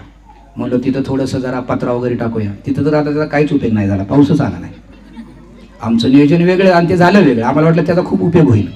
आम्हाला वाटलं आम्ही ती जागा वाढवली म्हणून, त्या जागेचा काहीच नाही उपयोग. असं वाटतं त्यापेक्षा इथे एक स्टेज टाकलं असतं तर अजून छान झालं असतं. ही याच्यामध्ये म्हणजे आपण सुधारणा करायची असते, परंतु फार वाईटही वाटून घ्यायचे कारण नाही. कारण जे आपली स्थिती आहे तसं आपण वागतो. या पृथ्वीवरची आपली स्थिती अशीच आहे. त्यामुळं मॅनेजमेंट करणाऱ्यांकडे पण सारखं खाली बसणाऱ्यांनी पण बोट करायची गरज नाही. त्यांनी ओळखून घ्यायचं ही माणसंच आहेत शेवट. काय नाईलाज आहे. काही काही गोष्टी करायच्या खूप चांगल्या असतात पण तशा आपल्याकडनं घडत नाहीत. ब्रह्मदेव उत्कृष्ट मॅनेजर होते. ते सगळं नियोजन त्यांच्याकडे, पण त्यांनी काय ठरवलं, मी नाही आता याच्यामध्ये हस्तक्षेप करत, कारण हे विषय माझ्या हातातला नाही. आपण मात्र काय करतो, कुठल्याही व्यक्तीने कसल्याही संदर्भात काही तुम्हाला प्रश्न विचारू द्या, तुमच्याकडे उत्तर आहेच. जो प्रश्न एक वकील सोडू शकतो त्याचं एक उत्तर तुम्ही द्या. त्या व्यक्तीला डॉक्टरांकडे लावणं गरजेचं असतं. थांब जरा वाट बघ, माझ्या बाबतीतही असं घडलं होतं, मी करून पाहिलं. काही विचारा, उत्तर आहेच आपल्याकडं. किंवा आपल्याला जर उत्तर माहीत नसेल तर हे उत्तर असं सांगायचं, कारण आपल्याला ते आपल्याला कमीपणाचं वाटतं की माझ्याकडे उत्तर नाही, मला सांगता येत नाही. मग काय राहिलं. आध्यात्मिक जीवनात पण असं होतं, एखाद्या भक्ताकडं 10 वर्ष भक्तीत आहे, तुम्ही एखादा प्रश्न विचारला आणि त्याला जर त्या प्रश्नाचं जर उत्तर आठवत नसेल, तो फार प्रामाणिक असेल तर तो म्हणतो थोडं उद्या शास्त्रात बघून सांगतो, किंवा जरा तू त्यांना जाऊन विचारतो का, माझ्यापेक्षा भगवद्गीतेवर त्यांचा अभ्यास जास्त आहे. पण एखादा व्यक्ती जर तेवढा प्रगल्भ नसेल विचाराचा, तर तो त्यातनं तोडकं मोडकं काहीतरी सांगू शकतो. हा थांब सांगतो तुला, मला जे माहिती आहे. पण ब्रह्मदेवांची नम्रता बघा, ब्रह्मदेव एवढे नम्र आहेत की या सृष्टीचं सगळं पालन पोषणाची त्यांच्याकडे जबाबदारी, ते म्हणले माझं काम नाही, आपण वरिष्ठांकडे जाऊया, भगवंतांकडे जाऊया, विष्णूंकडे जाऊया आणि त्यांना विचारूया की आता काय करावं लागेल, असुरांचा भार वाढलाय, अशा परिस्थितीमध्ये काय करावं. पुढे जाऊन त्यांनी काय केलं माहिती, भगवंत किती, ब्रह्मदेव सुद्धा किती शिकण्यासारखं आहे ब्रह्मदेवांकडनं बघा. ते एकटे गेले नाहीत, ते म्हणले सगळ्यांनी बरोबर चला माझ्या, मी एकटा नाही जाणार. त्याच्यामध्ये त्यांचा उद्देश काय होता, त्यांना माहिती होतं की सगळ्यांना बरोबर घेऊन गेलो तर भगवंतांना ते फार आवडेल, कारण भगवंतांना संकीर्तन आवडतं, एकत्र केलेलं कीर्तन आवडतं. मी एकटा गेलो तर कदाचित भगवंत मला एवढे सिरियसली घेणार नाहीत, पण सगळ्या देवी देवतांना घेऊन गेलो तर भगवंत पाहतील की हे सगळे एकत्र आलेत आणि सगळेजण एकत्र एकच प्रश्न विचारतायत, आणि ही आपली सगळ्यांची एकी पाहून भगवंतांना आनंद होईल आणि भगवंत मग आपल्यावरती कृपा करतील. आध्यात्मिक जीवनामध्ये पण ही शिकवण आहे आपल्यासाठी. ज्यावेळेस आपण एकत्र राहू आणि एकच विचार आपण सगळेजण ठेवू, त्यावेळेस भगवंत आपल्यावरती अधिकची कृपा करतील. ज्यावेळेस सगळेजण एकत्र येतात त्यावेळेस भगवंत खुश होतात, एकत्र आनंदाने कीर्तन करतात त्यावेळेस भगवंतांना आनंद होतो. आणि एकत्र राहण्याचा अजून एक काय फायदा आहे सांगू. कोणी म्हणेल मी घरी एकटा करेल सगळं, मी घरी एकटा जप करेल, मी घरी एकटा सेवा करेल, परंतु एकत्र राहण्याचा हा फायदा आहे. आपण कदाचित एवढं प्रगत नाही, पण आता आपण सगळ्यांच्यात बसलोय. भगवंत एखाद्या शुद्ध भक्तामुळे या ठिकाणी जर प्रकट झाले, भगवंत जर आले इथं, तर कदाचित त्याच्याकडे बघता बघता आपल्याकडे बघण्याची शक्यता आहे. म्हणून एकत्र राहायचं. एकत्र राहण्यात आपला फायदा काय आहे, तर एकत्र राहण्यात फायदा आहे की आपल्या एकट्यासाठी तर भगवंत आपल्या घरी येणार नाहीत एकट्याने जप चालू केला तर आपल्याला बघायला, परंतु तुम्ही मंदिरामध्ये सगळ्यांबरोबर जर जप करत असाल तर भगवंत कुणासाठी तर येत असतील या मंदिरामध्ये, तर त्यांच्याकडे बघता बघता थोडीशी नजर भगवंतांची आपल्याकडे जाईल आणि आपल्यावरती ही कृपा होईल. म्हणून भक्तांच्या संघात राहायचं. एकट्याने करून मी भगवंतांना बोलून घेईल किंवा भगवंतांना मी प्रसन्न करेल, ही भावनेचा आपण मनात नाही सपनातही विचार करू नये. संघामध्येच ही गोष्ट शक्य आहे. दुसऱ्याच्यामुळे थोडीशी कृपा आपल्याला मिळावी हीच आपली अपेक्षा असते. म्हणून ब्रह्मदेवांनी बघितलं मी एकटा गेलो तर काही उपयोग होणार नाही. अजूनही काही सगळ्या देवी देवतांना घेऊन जातात. दुसरी गोष्ट ब्रह्मदेव असे का केलं, ब्रह्मदेव म्हणले थोडीशी पारदर्शकता राहावी. कारण कधी कधी आपण एकट्याने जाऊन वरिष्ठांचा सल्ला घेऊन आलो तर खालच्यांपर्यंत तो सल्ला पोहोचवणं कठीण जातं, किंवा कधी कधी खालच्यांना असं वाटू शकतं व्यक्तींना की बाबा हे नक्की वरून आलेला सल्ला सांगतात का थोडं अजून काय मनाचं सांगतायत. म्हणून ब्रह्मदेव म्हणलं तो प्रॉब्लेमच नको, सगळ्यांनी चला आणि सगळ्यांनी ऐका माझ्याबरोबर, ते चांगले. म्हणजे सगळेच आपण एकत्र बोलू, एकत्रच ऐकू, पूर्ण पारदर्शकता. ब्रह्मदेव एवढे मोठे असतानाही स्वतःला पारदर्शक ठेवण्याचा प्रयत्न करतात. आपणही आपल्या घरामध्ये, आपणही आपल्या ज्या संस्थेमध्ये आहे, ज्या ज्या आपल्याकडे काही काही डिपार्टमेंट आहेत प्रत्येकाकडे, इथं छोट्या छोट्या सेवा वाटून दिल्यात, त्याच्यामध्ये पण आपण जेवढी जास्त पारदर्शकता ठेवू तेवढं चांगलं आहे. ब्रह्मदेवाने ती काळजी घेतली. दुसरी गोष्ट ब्रह्मदेवानं वाटलं की जो काय मेसेज मिळालाय तो शेवट खालपर्यंत जावा.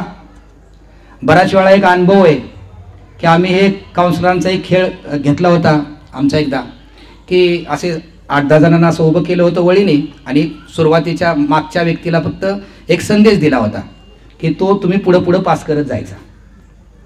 मागे सांगितलं त्यांना, काय सांगितलं ते, ज्यावेळेस शेवटच्या व्यक्तीपर्यंत आला तो संदेशच पूर्ण बदलून गेला. त्यातले किती शब्द गाळले गेले, सांगायचं होतं एक, मागच्याला जे सांगितलं पुढंपर्यंत ते आलंच नाही.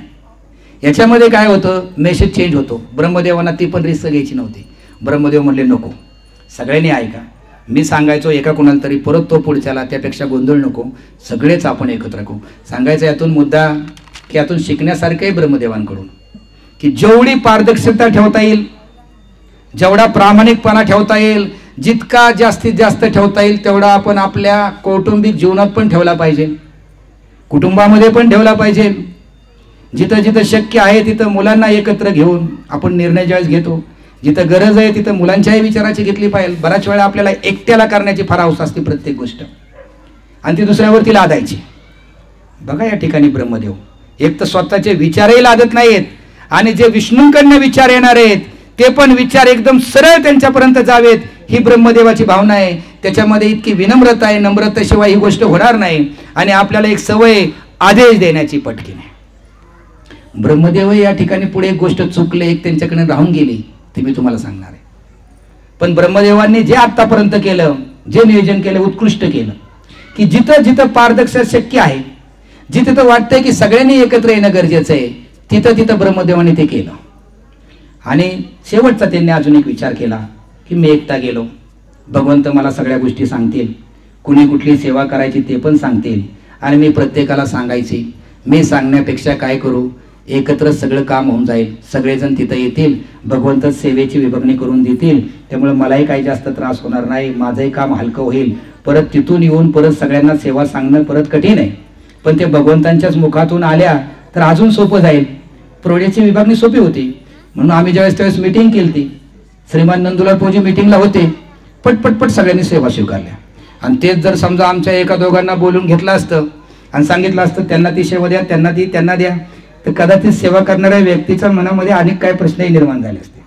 म्हणले असते ही सेवा ठीक आहे, बघतो पाहतो, पण प्रभूजींच्या उपस्थिती, यस प्रभूजी, यस प्रभूजी, ही सेवा खूप प्रभूजी करतो, प्रभूजी पाहिजे. आणि प्रभूजी प्रत्येकाच्या गुणानुसार पटपट सेवा देत होते, लोक आनंदाने घेत होते, सरळ सेवेची विभागणी झाली, छान झालं. म्हणजे ब्रह्मदेवांकडून ही गोष्ट शिकण्यासारखी आहे की प्रोजेक्टची नेहमी विभागणी झाली पाहिजे, एकट्याकडे सेवा घेण्यापेक्षा ती विभागता आली पाहिजे, हेही पाहू शकतो. आणि ब्रह्मदेवांनी अजून एक केलं, शिवजींना बरोबर नेला. शिवजी हे इतर देवतांसारखे नाहीत, त्यांचं स्थान विशेष आहे, कारण दृष्टांचा संहार करण्याचं सगळ्यात पहिलं काम शिवजी करतात. म्हणून आपण म्हणतो की या पृथ्वीचं नष्ट शिवजी तिसरा डोळा उघडतात, आपण लहानपणापासून ऐकलंय, आणि हा संहार होतो. मग शिवजींना का बरोबर घेतलं, तर कदाचित भगवंत असे म्हणू शकतील सगळ्यांना, ब्रह्मदेवांना, यांना, की आता मी लीलेमध्ये दंग आहे, आता मला नाही या दुष्टांचा, ते शिवजींकडे जाऊन तुम्ही शिवजींना सांगा, की लगेच शिवजी जवळ पाहिजे तिथं उपस्थित. भगवंत त्यांना सांगितलंय पण ते काय तयार नाहीत, तुम्हीच ते काम करा. म्हणजे शिवजी तुम्ही चला, कुठेही प्रोजेक्ट आपला फेल व्हायला नको, इतकी काळजी ब्रह्माजी घेतात. आणि अशा ब्रह्माजींना मग भगवंत हृदयातून उपदेश करतात. भगवंत प्रत्यक्ष भेटत नाही तिथं प्रार्थना केल्यानंतर, भगवंत हृदयातून सांगतात. इतके भगवंत दुर्मिळ आहेत की मी लवकरात लवकर प्रकट होणार आहे, आणि प्रत्येकाला सांगतात की देवदेवतांना की तुम्ही आता आपापल्या त्या दिलेल्या कामाच्या ठिकाणी तुम्हीही जावा, तिथं प्रकट व्हा, तिथं जन्म घ्या. परंतु याच्यामध्ये होतं काय, ज्यांना सांगितलं ते ब्रह्मदेवच प्रकट होत नाहीत.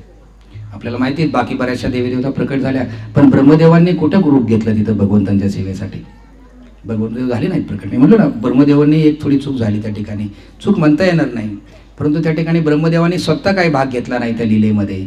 पण नंतर मग मात्र त्यांना स्वतःहून भाग घ्यायला लागला, आणि त्यांनी जे मग सगळे गोपकांना बाजूला ठेवलं चोरून, त्या ठिकाणी ते लीला करायला लागली. पण ती लीला एवढी आनंददायी नव्हती. भगवंता म्हणजे त्या लीलेमधनं मग ब्रह्मदेवांना अजूनच जास्त आपण म्हणायला लागेल की त्रास जाणवला त्याच्यामधून. तर सांगायचा मुद्दा की जी काही सेवा असेल त्या सेवेमध्ये आपणही स्वतः काय केलं पाहिजे, भाग घ्यायला पाहिजे. दुसरं कारण भगवंतांचं प्रकट होण्याचं ते म्हणजे राक्षसांचा संहार करण्यासाठी आणि त्यांचा उद्धार करण्यासाठी. आपल्याला फक्त संहार माहिती, आपल्याला फक्त उद्धार माहीत नाही. पण भगवंतांची कुठलीच गोष्ट अशी नाही की भगवंतांनी फक्त संहार केला, त्याचा उद्धार केला नाही. शिशुपाल एवढ्या भगवंतांचा द्वेष करायचा, त्याचाही भगवंतांनी उद्धार केला. त्याचे अनेक अपराध, ते अपराध कसे होते, आपण 100 अपराध म्हणतो, पण तो 100 अपराध कसे होते, एका वेळेस केले तर 100. एका वेळेस समजा 98 अपराध करून तो थांबला, तो सुटला. एका वेळेस 100 अपराध झाले तरच त्याला शिक्षा द्यायचं वचन भगवंतांनी दिलं होतं. 100 पण 99 पर्यंत जरी तो थांबला तरी त्याला त्याच्यापासून सुटका झाली. आता भगवंत जर एखाद्याचा 100 अपराध किंवा त्याचे काही द्वेषपूर्ण शब्द माफ करू शकतात, तर आपल्यावरही थोडी जबाबदारी आहे. आपण म्हणतो आपण भगवंतांचे पुत्र आहोत, 2-4 वेळा तरी एखाद्याला माफ करा. आपल्याला फक्त एकच गोष्ट कोणी अपमानित बोलू दे, एकच, आपल्यासाठी ते खूप आहे. पण आपण पाहू शकतो भगवंत जर एखाद्याचे 100 अपराध जर सगळ्या सर्वशक्तिमान आहेत तेही सहन करू शकतात. आपल्याकडे कुठलीही शक्ती नसताना मात्र आपण एखाद्या अपराधापर्यंत किती त्याचा हे करतो, आपण तेवढ्यापुरतं थांबत नाही. तर भगवंतांची रक्षण करत नाहीत कोण, तर ते त्यांचा संहार करत नाहीत तर रक्षणही करतात.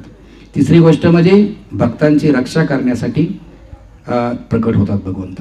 आणि कलियुगामध्ये जे भगवंत प्रकट झालेत ते भक्तांची रक्षा करण्यासाठी, खास करून हरिनामाच्या रूपामध्ये. हरिनामाचा जर तुम्ही आश्रय घेतला तर तुमची रक्षण कोणत्याही क्षणी होणार. या जन्ममृत्यूच्या फेरेपासून तुमचं रक्षण होणार. जसं की सच्चिदानंद स्वामी महाराज म्हणून एक छान गोष्टी सांगत होते त्यांच्या लहानपणीची, की लहानपणी ते आपल्या मित्रांकडे जायचे, मित्राच्या घरी, आणि मित्राच्या घराच्या बाहेर एक कुत्रा त्यांनी पाळलेला होता आणि तो सतत भुंकत असायचा, पण त्याला नेहमी बांधलेला असायचं. पण एक दिवस काय होतं, हे भक्तीच्या आधीची लहानपणीची गोष्ट सांगतायत ते महाराज, की एक दिवस असं होतं की त्या कुत्र्याला मोकळं सोडलेलं असतं, आणि कुत्र्याला मोकळं सोडल्यानंतर ते कुत्रा मात्र ज्यावेळेस महाराजांना बघतो लहानपणीच्या ह्याच्यामध्ये, की तो महाराजांच्या मागं पळायला लागतो. महाराज पळायला लागतात पुढं, तो कुत्रा पाठीमागून त्यांना पकडायला लागतो. आता महाराजांनाही काही लक्षात येत नाही आता काय करावं. पळत पळत कसे तरी दारापाशी येतात आणि ते आपल्या मित्राला जोऱ्याने हाक मारायला लागतात. आणि जसं मित्राला हाक मारतात तसा मित्र बाहेर येतो आणि तो कुत्रा चुप बस, ते माझे जवळचे मित्र आहेत, तू शांत बसतो. कुत्रा तसाच शांत बसतो आणि नंतर त्या कुत्र्याला बांधलं जातं. महाराज त्याच्यावरून एक स्वतःच्या जीवनातला एक धडा सांगतात, की महाराज म्हणतात की तो कुत्रा म्हणजे मायादेवी आहे, ते रूप देतात म्हणतात, आणि ते माझा मित्र आहे. मी असा विचार करतो म्हणले महाराज, हा विचार आपण करायला पाहिजे आपल्या जीवनासाठी, की तो मित्र म्हणजे भगवंत आहेत. ज्या ज्या वेळेस तुम्ही भगवंतांचा आश्रय घ्याल, ज्या वेळेस भगवंतांसाठी तुम्ही भगवंतांना हाक माराल, त्यावेळेस ती मायादेवी शांत बसणार. आणि ज्या ज्यावेळेस तुम्ही मायादेवीपासून दूर असाल, भगवंतांपासून दूर असाल, त्यावेळेस तो मायादेवीचा जो रूपी जो कुत्रा आहे, तो मायादेवी तुम्हाला भुंकल्याशिवाय राहणार नाही. ते म्हणले मी त्या मित्रापासून लांब होतो, ती मायादेवी भुंकण्याच्या रूपामध्ये जो कुत्रा होतो तो मला भुंकत होता. ती मी जसं माझ्या मित्राला हाक मारली तसं तुम्ही ज्यावेळेस हृदयापासून भगवंतांना हाक माराल, त्यावेळेस भगवंत त्या मायादेवीला सांगतील शांत राहा, तो माझा मित्र आहे, तो माझा सखा आहे, तो माझा दास आहे, तो माझा भक्त आहे, तू गप्प बस. त्या क्षणी मायादेवी गप्प बसल. पण त्या व्याकुलतेने तुम्हाला भगवंतांना हरिनामाच्या रूपाने हाक मारता आली पाहिजे. जसं महाराज म्हणतात की मी त्या व्याकुलतेने हाक मारली, की आता कुत्रा माझ्या मागे लागलाय, तो मला कधीही चावू शकतो. मी माझ्या मित्राला व्याकुलतेने अतिशय हाक मारली, मित्र बाहेर आला आणि त्याने मला वाचवलं. तसंही आपण ज्यावेळेस हरिनामाचा अशा पद्धतीने आश्रय घेऊ, त्यावेळेस मात्र भगवंत नक्की त्या ठिकाणी येऊन त्या मायादेवीला आपल्याला शांत करतील, की ज्या मायादेवी आपल्याला नेहमी त्रास देत आहे. अनेक रूपामध्ये मायादेवी आपल्याला त्रास देते. पुढची गोष्ट म्हणजे जे निर्विश्वादी लोक आहेत त्यांना आकर्षित करण्यासाठी काही लोक या जगामध्ये असे आहेत अनेक, की ते भगवंतांना रूप नाही म्हणतात, भगवंतांच्या लीला नाही, रूप नाही असे मानणारे भरपूर लोक आहेत, की ते ब्रह्मज्योतीमध्ये भगवंतांची पूजा करतात. ते हे कृष्णांचं शरीर आहे भगवंतांचं ते साधारण मानतात, ते दिव्य मानत नाहीत. यांना आकर्षित करताना म्हणून आपण पाहतो की ज्यावेळेस प्रभू रामचंद्रांच्या अवतारामध्ये जे ऋषी मुनी आहेत ते एवढे आकर्षित झाले प्रभू रामचंद्रांच्या रूपावरती, की त्यांनी प्रभू रामचंद्रांची पत्नी होण्याची इच्छा निर्माण केली. आणि त्यानंतर मग त्यांना पुढील जन्मामध्ये कृष्णांच्या जन्मामध्ये पत्नी होण्याचं त्यांना भाग्य लाभलं. म्हणजे जे निर्विशेषवादी आहेत, जे भगवंतांचं रूप मानत नाहीत, त्यांना आकर्षित करण्यासाठी भगवंत प्रकट होतात. पुढचा मुद्दा आहे ते म्हणजे वीररसाचे आस्वादन करण्यासाठी. ह्या आसूर लीला आहेत ना, ह्या फक्त या इथंच आहेत, वरती नाहीत. कारण वरचे सगळे आसूर खाली पाठवून दिले जातात. वर आसूर लीला नाहीत, वर फक्त 2च लीला आहेत, रास लीला आहेत आणि मित्रांबरोबरचे खेळ आहेत. गोलोक वृंदावनमध्ये कुठल्या आसुराला मारण्याचा प्रश्न नाही, कारण तिथं आसुरच नाहीत, आसूर सगळे इकडे आहेत. त्यामुळे हित लीला जे ऐकायला मिळत आहेत तुम्हाला आत्ता पुरत्याच, तुम्ही तिकडे गेल्यावर परत तुमच्यासाठी त्या लीला नाहीत आणि तिथं तुम्हाला आसुरही पाहायला नाहीत. कारण ज्या काही लीला आहेत आसुरांच्या इथंच घडतात पृथ्वीवरती. वर फक्त भगवंत छानपैकी आपल्या मित्रांबरोबर खेळतात आणि भगवंत रासलीला करतात त्या ठिकाणी. आणि मित्रांबरोबर खेळण्याची लीलाला काही आपल्याकडे मर्यादा आहे. आता तर शाळेमध्ये मुलांना खेळून दिलं जात नाही. इतके आता शाळेचं हे सगळं स्पर्धेचं युग आले, कुणाला थांबवताही येणं शक्य नाही. मुलांचं बालपणही संपत आले. लहानपणापासून मुलांना अभ्यासाचं एवढं झालं. मी आता एक स्वतः शिक्षक आहे, पण मी पण अनुभवतोय की जगच असं झालंय आता.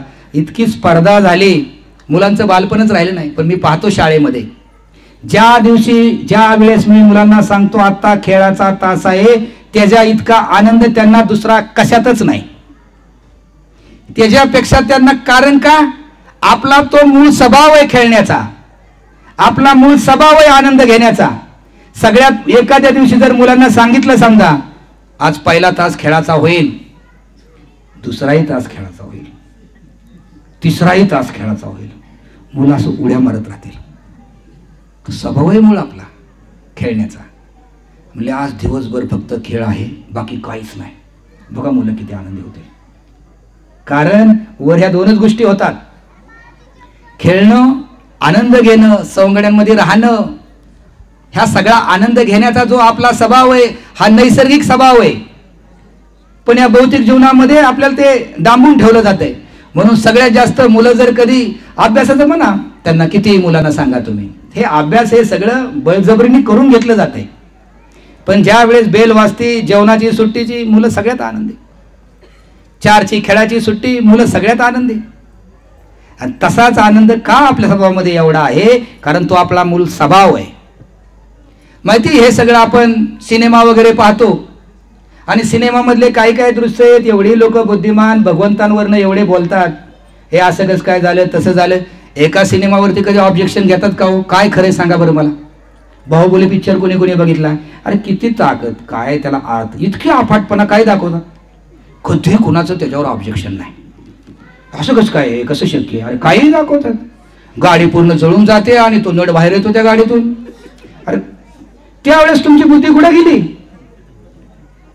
त्या चित्रपटाला पैसे देऊन तुम्ही पाहता. पार व्यक्ती मरण पावलेली, टीव्हीच्या सिरियलही त्यात चालल्यात, मरण पावलेली व्यक्ती जिवंत होते. किंवा पिक्चर मध्ये काय किती ताकदीचं उचलतो, कोण विमान पकडून ठेवतो, विमान पकडून ठेवतो. लोक आवडीने वागतात आणि ते सांगतात.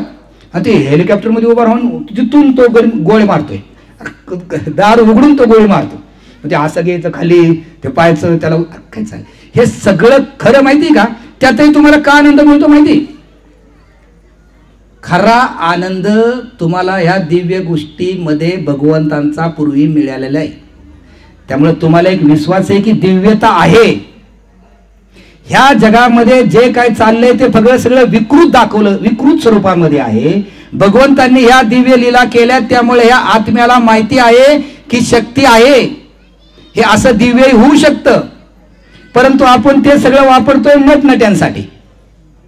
भगवंतांच्या लीला सुरू झाल्या, गोवर्धन कसा शक्य उचलणार? अरे इथं साधा माणूस ज्याची काय ताकद नाही, तो अजून 10-20 वर्षांनी त्याचा हातही थरथर कापेल. तो माणूस जर इथं काही दाखवत न बघता तुम्ही आनंदाने आणि त्याचं आयुष्यभर खरं मनात ठेवून जगता.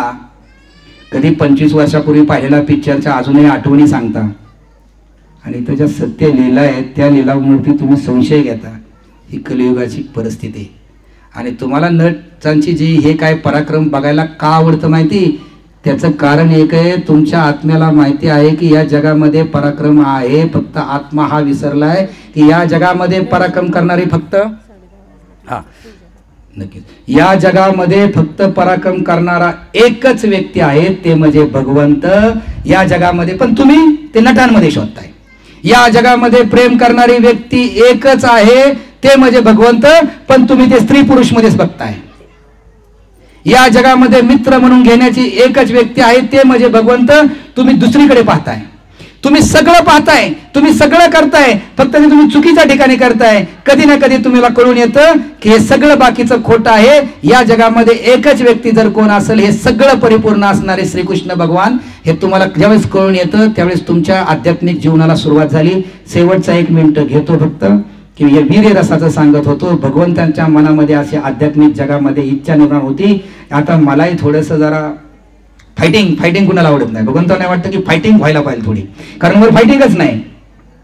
मग भगवंतांची ही इच्छा पूर्ण करण्यासाठी भगवंत येतात इथं, आणि आपली इच्छा नसताना ही इच्छा आपली इथं पूर्ण होते. फायटिंग करण्याची इच्छा तुमची असू नसू, भगवंत इच्छा होती म्हणून येतात फायटिंगची. आपली इथं इच्छा नसतानाही बाजूला भरपूर शिशुपाल आहेत प्रत्येकाच्या जीवनात. तुमची इच्छा नसतानाही तुमची फायटिंगची इच्छा पूर्ण होते. तुम्ही म्हणता माझी अजिबात इच्छा नाही बरं, काय याच्यावर भांडायची, काय करू, पण माझी थोडी सुद्धा इच्छा नाही, मला इकडे बघायची इच्छा नाही. अरे पण ती इच्छा इथं पूर्ण होणार आहे, इतकी पूर्ण होणार आहे, इतकी पूर्ण. आध्यात्मिक जीवनात गेल्यानंतर फायटिंग शब्द काढला तरी हात जोडाल, फक्त प्रेमाचं बोला, फायटिंगचं बोलू नका. इथं कोण ना कोण तरी तुमची इच्छा पूर्ण करणार. घरामध्ये जर तुमच्या बाहेर जर तुमचे सगळ्यात ऐकत असतील तर घरामध्ये कोणतरी असेल फायटिंग तुमची पूर्ण करायला, आणि घरामध्ये जर सगळे ऐकत असतील तर बाहेर तरी एखादी व्यक्ती असेल की तुमची इच्छा नसतानाही तुमची पूर्ण केली जाईल.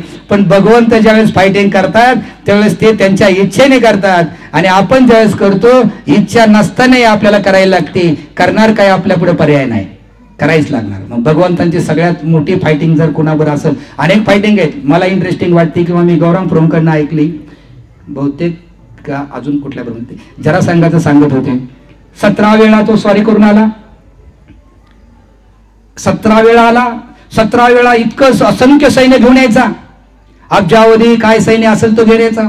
आणि भगवंत 17 वेळा वीर्यरसाचा आनंद घ्यायचे, त्याच्याबरोबर मारायचे, परत यायचा. जरा संघाने मात्र भगवंतांची ती इच्छा पूर्ण केली, कारण ते घेऊन यायचा. आणि सगळ्यात मला तर असं वाटतंय की जरा संघासारखा तर मोटिवेशनल स्पीकर दुसरा नसावाच. हरून जातोय बघा ना, आणि परत तेवढं सगळं गोळा करून आणतोय सैन्य. तुम्ही ऐकाल का असं कोणाचं? हरणारा माणूस आला, चला ना परत लढाई करू जरा. अरे मागच्या वेळेस तो हरलाय राव, आता कट येऊ काय, त्याच्याकडे ताकद असेल त्या जरा संघाकडे बोलण्याची, तेवढे घेऊन यायचा, परत परत हरून जायचा, परत तेवढेच गोळा करून आणायचा. एकदा ऐकलं लोकांनी, दोनदा ऐकलं, 3दा. त्याला सैनिक तरी कसे तयार होत असतील बरं? एकदा हरलेल्या माणसाच्या मागं कोण उभा राहील का? पण तो जरा संघ एवढा मोटिवेशनल म्हणायचा स्पीकर की तो 17 वेळा घेऊन आला आणि 17 वेळा हारला. आणि भगवंतांनी जो फायटिंगचा आनंद आहे तो जरा संघाबरोबर 17 वेळा घेतला. तर भगवंतांना जे वीर्यरसाचा आनंद घ्यायचा होता तो आपण पाहतो भगवंतांनी लहानपणापासूनच घेतला. लहान असल्यापासूनच पुतणीच्या वधापासूनच त्यांनी सुरुवात केली, कारण त्यांना हा आनंद या ठिकाणी वीर्यरसाचा घ्यायचा होता. तो त्यांना काही त्या ठिकाणी बाहेर मिळत, आपलं गोलोकला मिळत नव्हता, इथं मिळण्याचे साठी भगवंत आले होते. म्हणून हाही आनंद भगवंताने खूप खूप घेतला. जरा संघाचं निगेटिव्ह उदाहरण आहे ते मी तुम्हाला एक गंमत म्हणून सांगितलं. असं मोटिवेशनल स्पीकर आपल्याला व्हायचं नाहीये, आपल्याला एक चांगलं व्हायचंय. सगळ्यात मोटिवेशनल स्पीकर जर कोण असतील तर ते वसुदेव. कारण अशा कठीण परिस्थितीमध्ये की एका क्षणामध्ये कंस कधीही देवकीचा धड वेगळं करू शकत होता, पण एका क्षणाचा वेळ असताना वसुदेवांनी जे काय आपले शब्द तोलून मोजून प्रामाणिकपणे मांडले, आणि आपल्या बुद्धी एकमेव त्यांच्यामध्ये असलेली हातामध्ये गोष्ट होती त्यांच्या बुद्धी. ना त्यांच्या हातामध्ये हत्यार होतं, ना मित्र होतं, ना काही नव्हतं. अतिशय नाजूक परिस्थितीमध्ये अतिशय तोलून मोलून शब्द वापरून कंसासारख्या दृष्ट आणि वाईट व्यक्तीला सुद्धा आपल्याकडे हातात असलेल्या एकमेव बुद्धीचा वापर करून त्याला पटवून दिलं की तू आता देवकीचा वध करू नको, कारण देवकीचा वध करण्यामध्ये तुझं काहीच हित नाही. ह्या अशा कठीण परिस्थितीमध्ये जे त्यांनी जे आपलं धीरता, संयम, सहनशीलता दाखवले ते वसुदेव आपले खरे आपले आदर्श असायला पाहिजेत. त्यांनी जी धीरता दाखवली ती आपल्या जीवनासाठी घेण्यासारखी आहे. एवढंच बोलतो मी या ठिकाणी आणि आपल्याला पुन्हा एकदा कृष्ण जन्माष्टमीच्या शुभेच्छा देतो आणि आशा करतो की आपण सगळेजण अजून 12 पर्यंत या ठिकाणी थांबाल आणि भगवंतांची कृपा प्राप्त कराल. हरे कृष्ण.